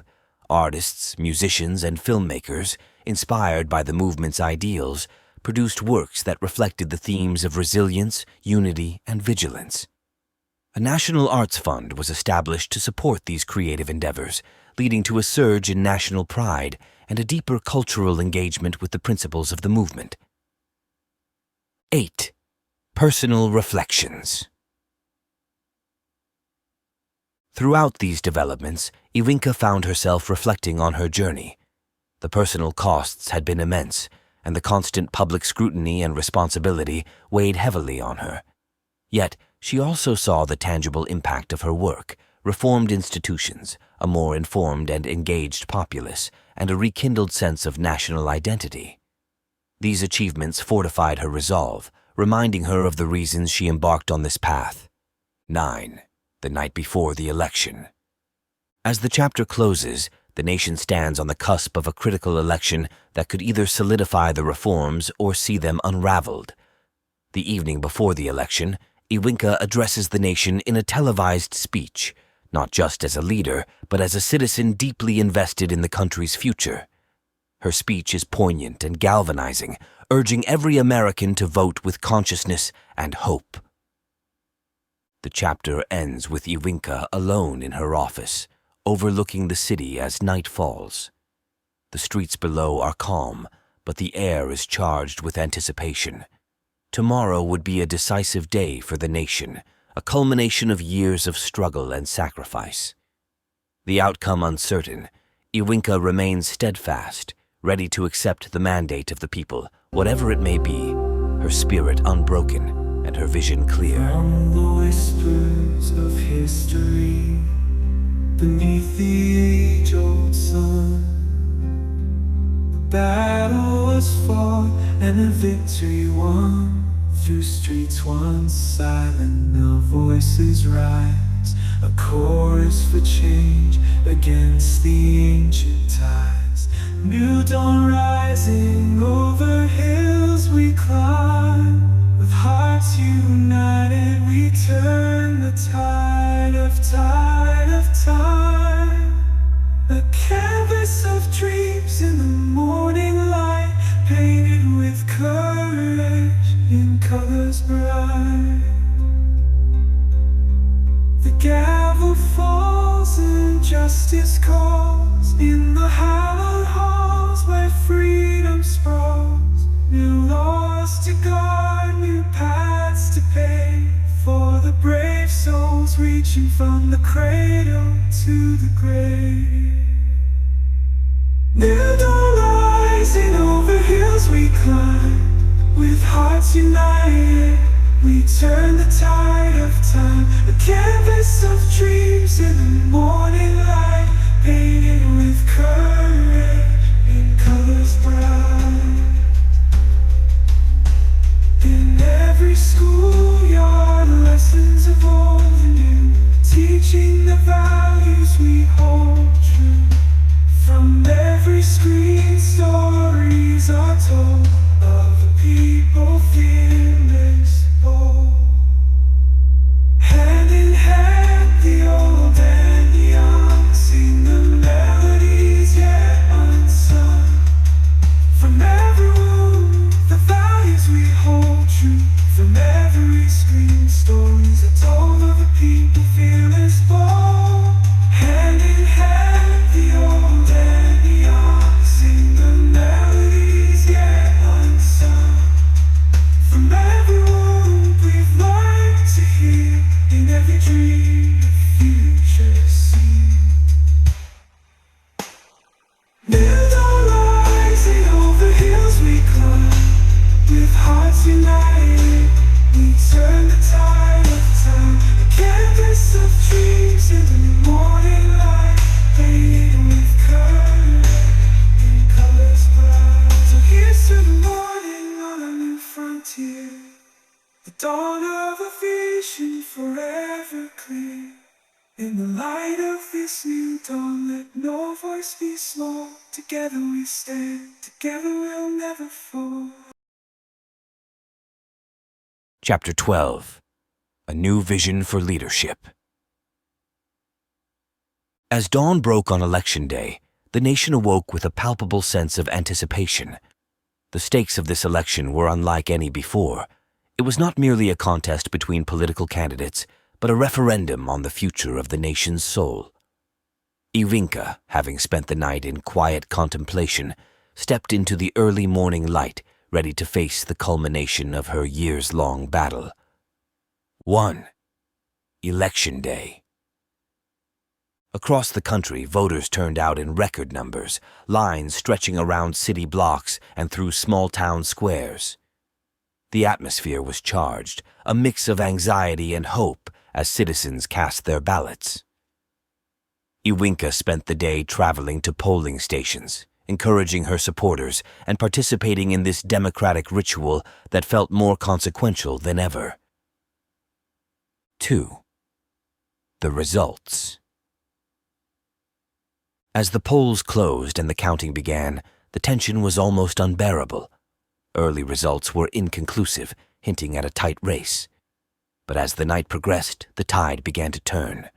The coalition's candidates gained significant leads, and key battleground states reported major swings in favor of reform-minded politicians. When the final results were announced, it was clear. The coalition had won a decisive victory, securing majorities in both houses of Congress and numerous state legislatures. 3. Celebrations and reflections.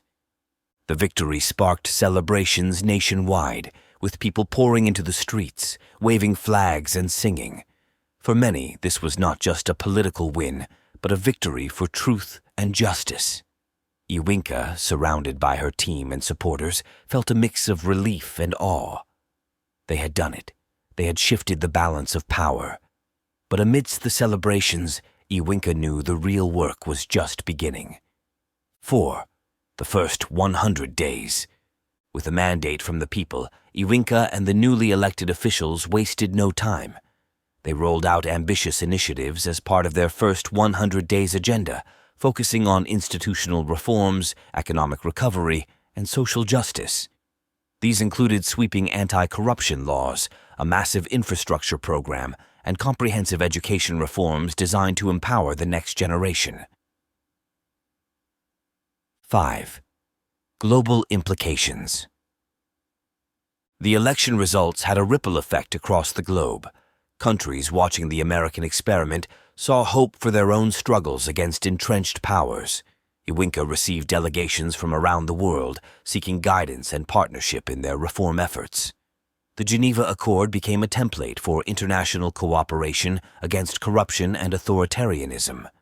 6. Addressing backlash. However, not all were pleased with the changes. Elements within the country, still loyal to the old guard and the puppetmasters, began to organize resistance. Iwinka faced significant backlash from these groups, who used both legal and extra-legal means to undermine the reforms. Threats against her and her allies escalated, requiring increased security measures and constant vigilance. 7. Consolidating the judiciary. With control of Congress, Iwinka pushed forward with her plans to reshape the judiciary. This included the appointment of several Supreme Court justices who were committed to upholding the Constitution without succumbing to political pressure.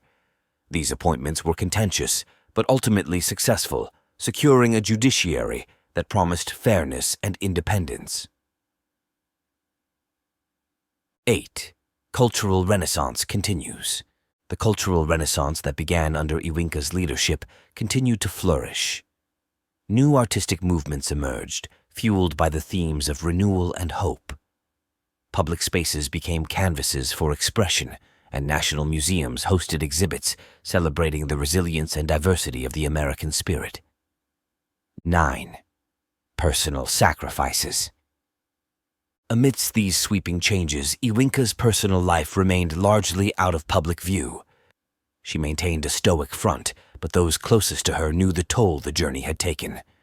Her relationship with Lucas, strained by the demands of leadership, had reached a breaking point. Though they cared deeply for each other, they agreed to part ways, a painful decision, but one they felt was necessary for them to continue their public service effectively. 10. The legacy of reform. As the chapter closes, Iwinka delivers a keynote address at a major policy institute, reflecting on the journey and the future. She speaks not just of the victories, but also of the ongoing challenges that lie ahead. The path of reform is never linear, she notes, and the fight for a fair and just society is continuous. With her term coming to an end, she announces her decision not to seek re-election, choosing instead to focus on global advocacy for democracy and human rights. The chapter ends with a quiet moment, Iwinka alone in her office, looking over the cityscape as night falls. She is tired but content, ready to pass the torch to the next generation of leaders. Her legacy, a testament to the power of resilience and vision, would continue to inspire and guide long after her departure from office.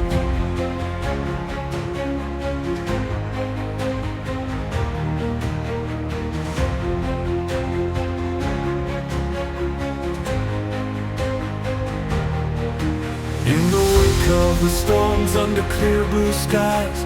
We gather the pieces where our future lies. With every law we draft, with every voice we hear, we're building stronger than our fear.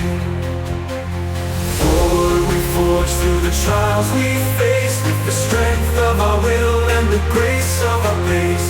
For every challenge met, for every barrier crossed, we honor the past, the lives it cost.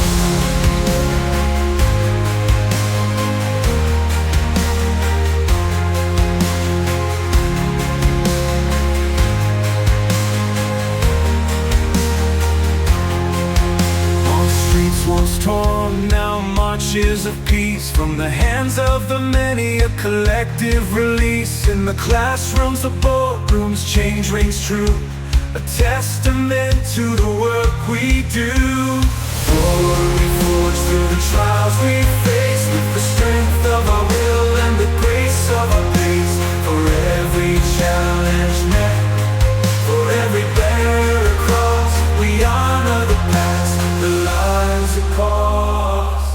See the fires of justice burning bright in the eyes of the youth in the fight for what's right. From the ashes of conflict, from the depths of despair, comes a vision so bold, a fresh air to breathe with, a fresh air to breathe with the pen and the gavel, with the keys and the codes we unlock the future.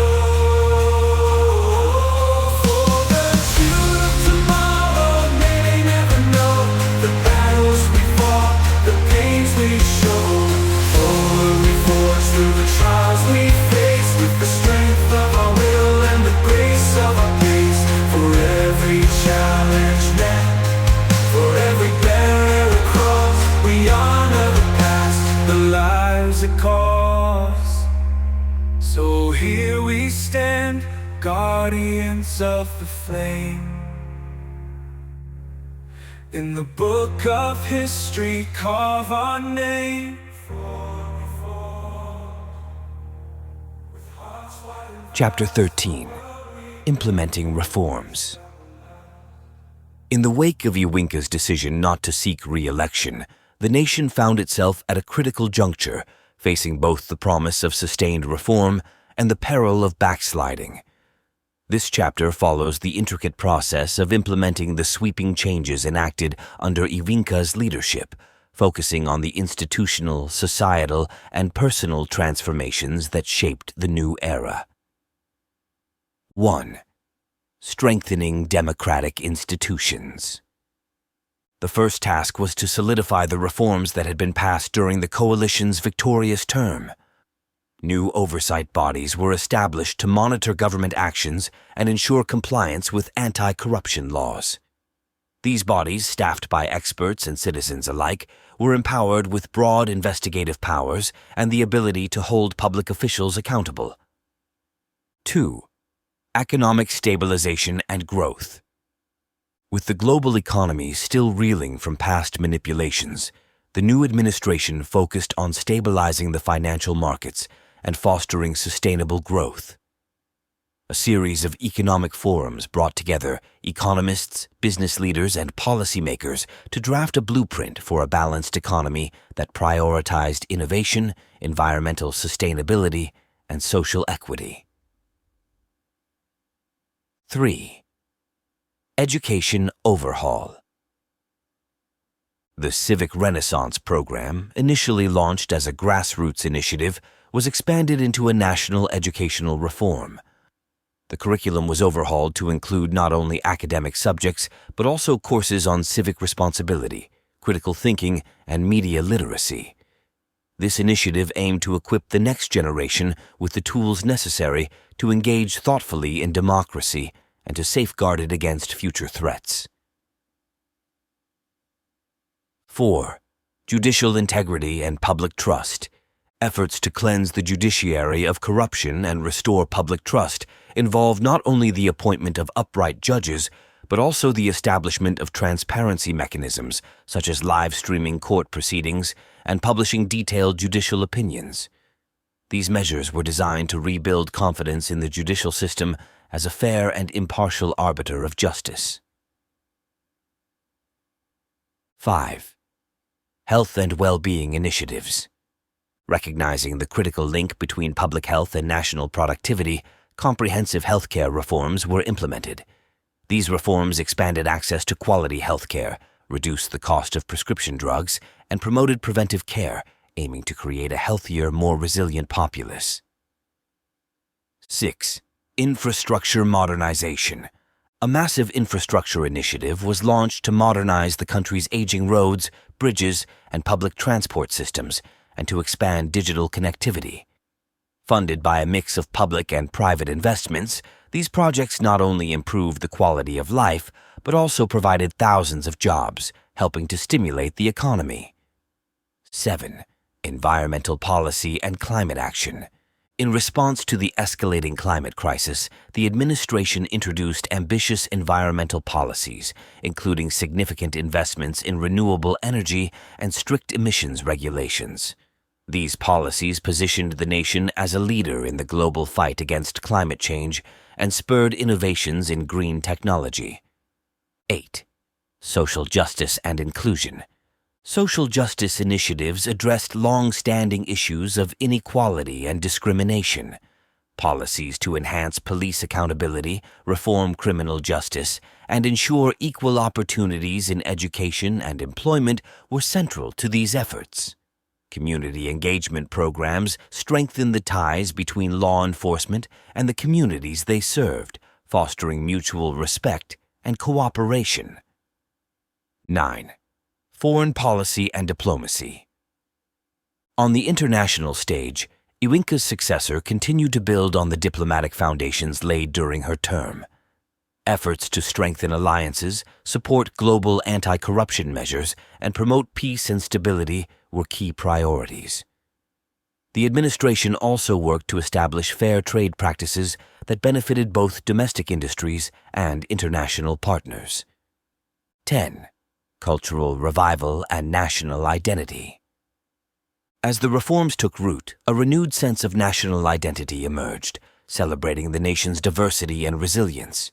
Festivals, public art projects, and national broadcasts featured stories of individuals and communities who embodied the spirit of the new era.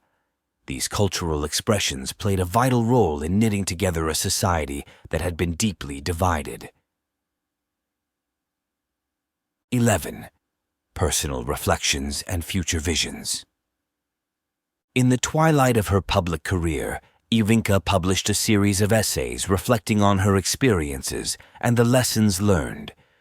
These writings, widely read and discussed, offered insights into the challenges of leadership and the complexities of effecting change in a democratic society.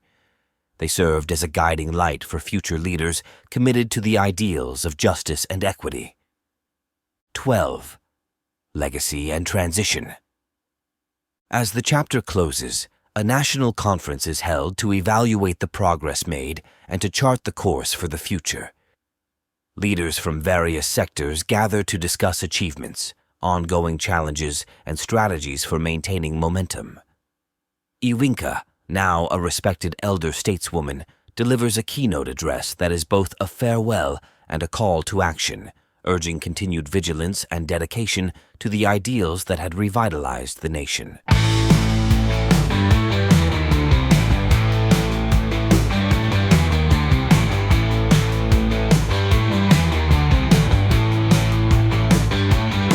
In the shadows reach where secrets lie, the puppet masters weave their sly reply.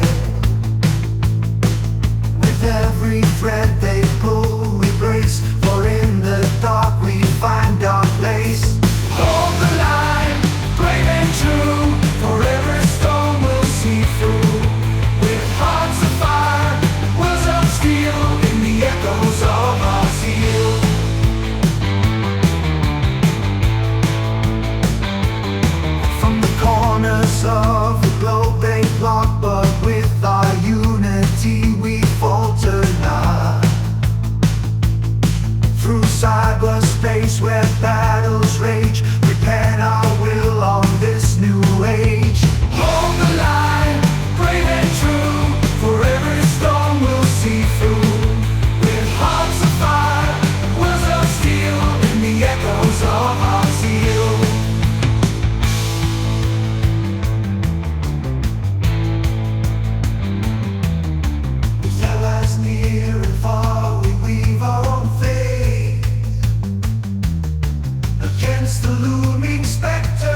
calls the world to mend. With every leader, every friend, in unity our voices rise, above the deceit, beyond the lies.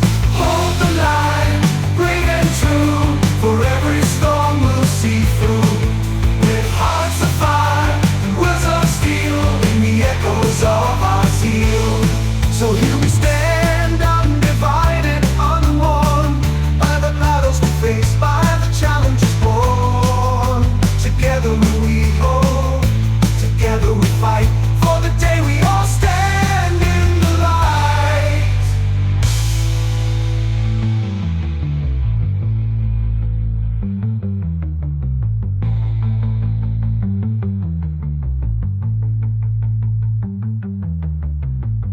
Chapter 14. The Final Confrontation. As the reforms took hold and the nation moved toward a more transparent and equitable future, the shadow of the puppet masters lingered, reminding everyone that the fight for democracy was ongoing. This chapter delves into the resurgence of these formidable adversaries and the final confrontations that would define the era. 1. Resurgence of the puppet masters. Despite significant setbacks, the puppet masters had not been fully vanquished. From their enclaves in unregulated corners of the world, they regrouped, forging new alliances with rogue states and underground networks. Their goal was clear: to destabilize the reforms and regain their former influence.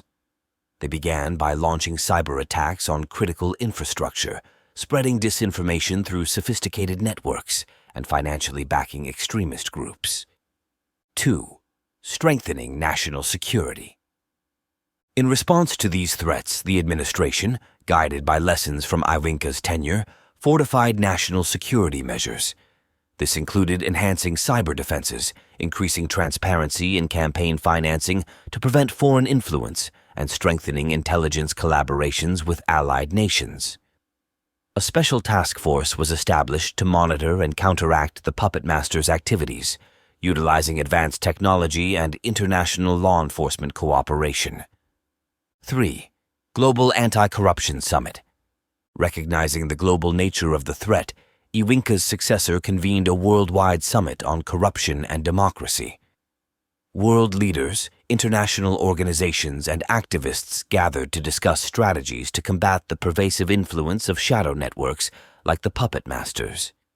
The summit resulted in the signing of the Unity Accord, which committed signatory countries to shared principles of transparency, accountability, and mutual legal assistance.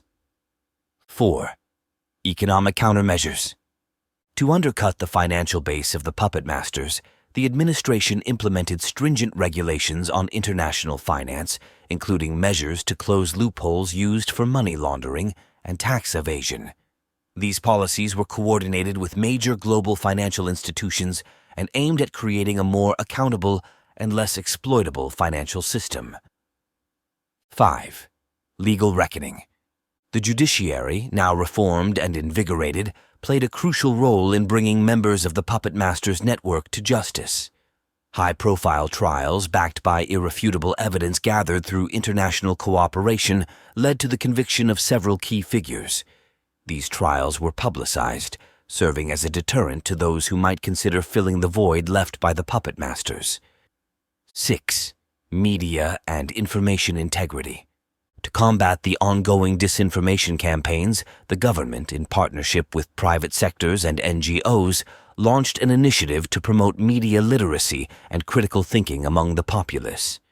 This initiative also supported independent journalism and fact-checking organizations, which were essential in countering false narratives and educating the public on recognizing and questioning sources of information. 7. Community engagement and resilience.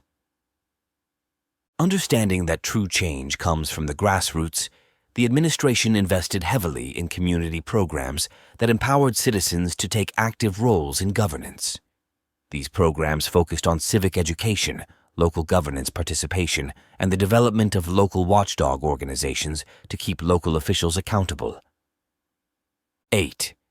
Reinforcement of cultural identity. Amidst these structural changes, a vibrant cultural movement continued to redefine national identity. Art, literature, and film flourished, often reflecting themes of vigilance, justice, and community. National museums and libraries hosted exhibitions and dialogues that explored the nation's journey through its dark past and into a hopeful future. 9. Preparation for the next generation. In higher education, curricula were revised to include courses on ethics, governance, and corruption prevention. Universities established research centers dedicated to studying democracy and corruption, ensuring that the intellectual battle against the puppetmasters was well armed with scholarship and innovation. 10. The Legacy Project.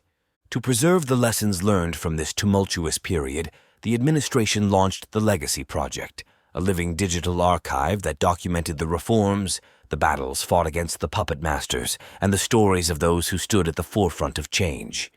This project aimed not only to educate future generations, but also to serve as a reminder of the vigilance required to maintain democracy. 11. Final reflections from the leadership. As the chapter closes, the nation reflects on the hard-won victories and the sacrifices made.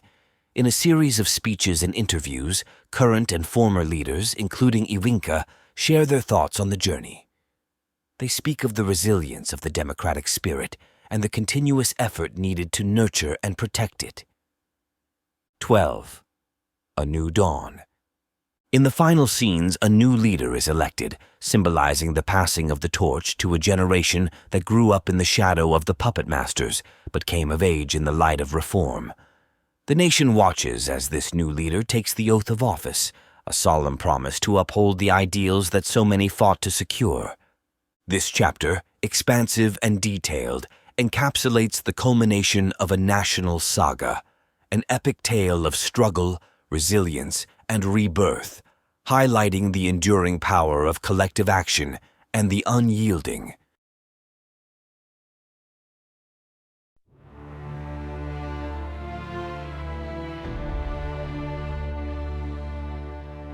As the dawn breaks on streets once more, a new leader rises from reform reborn, with a promise etched in the morning's glow, legacy of light for the seeds we sow. Legacy of light, shine through the past, guide us forward strong and fast, from the battles fought to the peace we prize, underneath the open skies. Institutions stand now strong and clear, foundations laid with no room for fear. Technology advances, hand in hand with trust, a future forged from justice, fair and just. Light, shine through the past, guide us forward strong and fast, from the battles fought to the peace we prize, underneath the open skies. Global voices join in the symphony of change, across borders, over mountains, through the range. Each note a harmony, each word a bond. In the unity we find a world beyond, a world beyond. Education blooms in the fields once bare, cultivating minds with utmost care. Art and culture flourish in every heart and soul, healing wounds of old, making broken whole.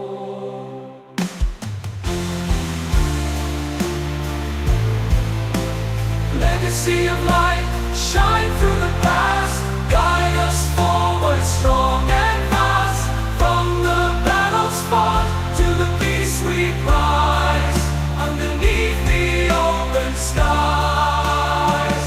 So here we stand at the journey's end, not just survivors but builders, friends, in the legacy of light. In the past we pay for every lost dream found, and every grave saved.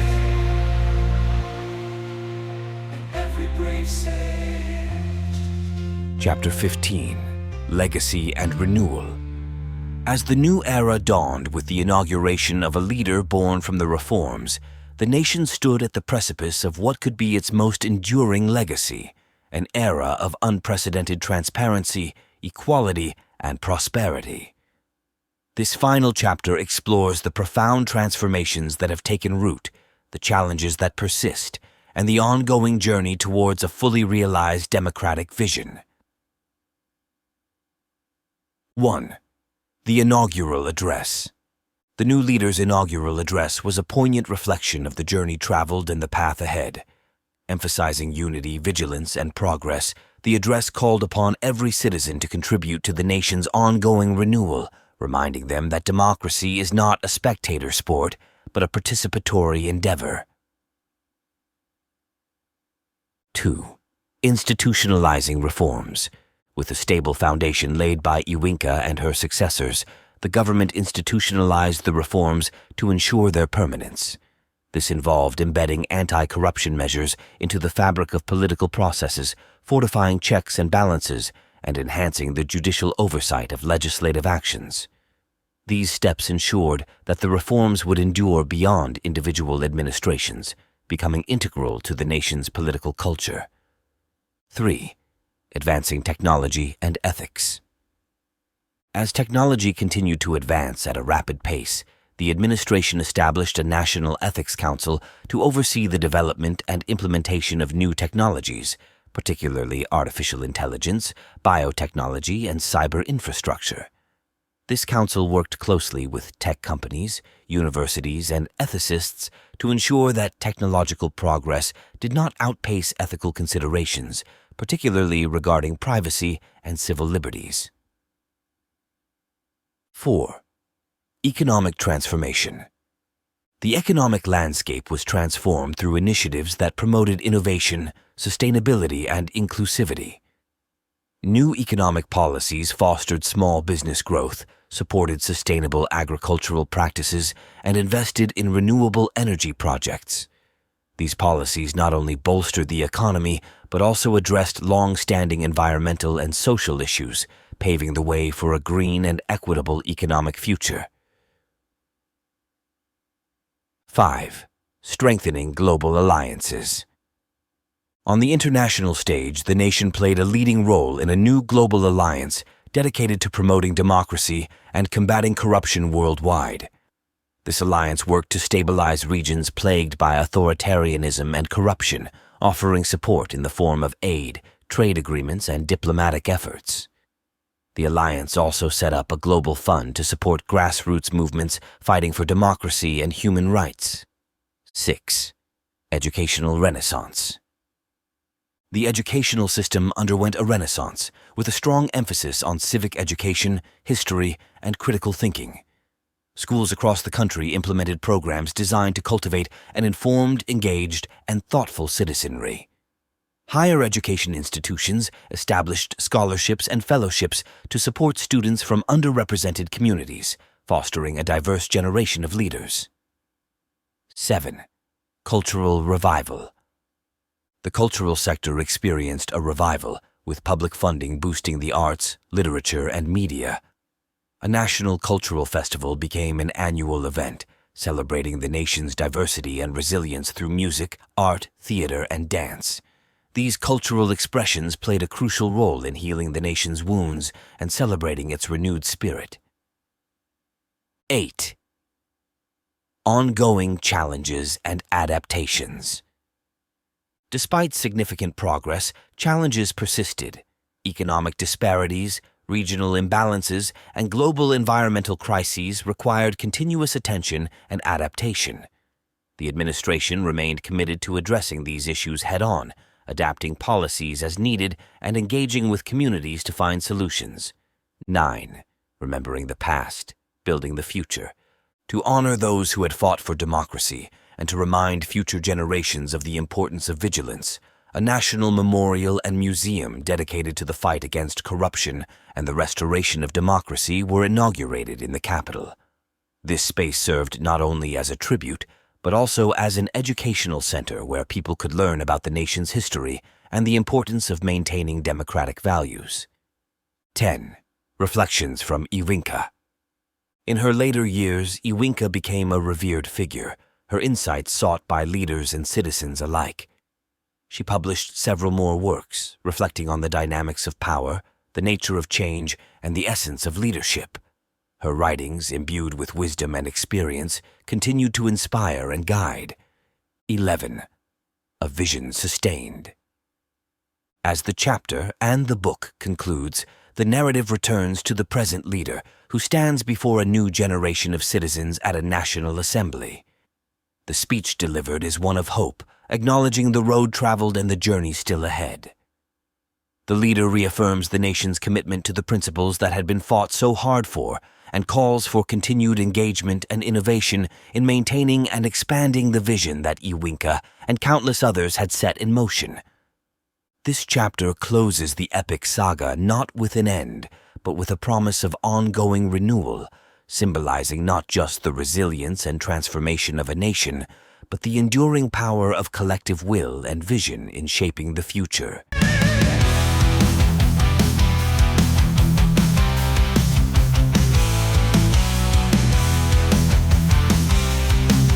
The shadows reach where secrets lie. The puppetmasters weave their sly reply.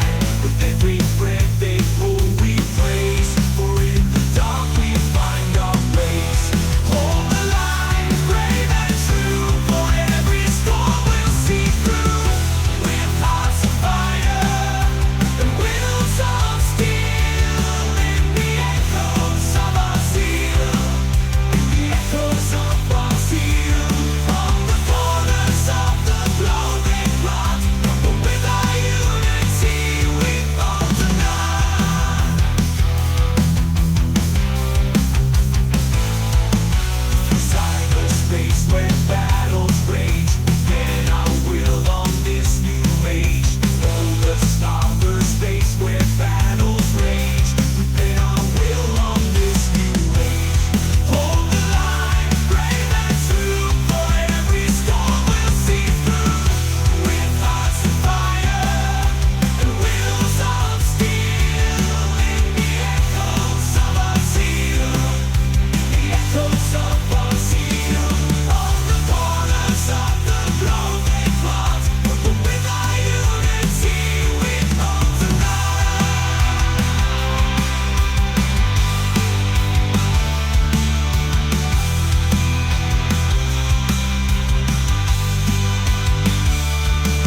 With ours near and far we weave our own fate. Against the looming specter of a puppet state. In the halls of justice and the fields of gold. Fields of gold unclear the paths where darkness grows. The summit calls the world to mend. With every leader, every friend. In unity our voices rise. Above the deceit, beyond the lie. Hold the line, brave and true. For every storm we'll see through. With hearts of fire and wheels of steel. In the echoes of our zeal. In the echoes of our zeal. So here we stand, undivided. Not for the battles we face, not challenges all. Together we hold, together we fight for the day we all die.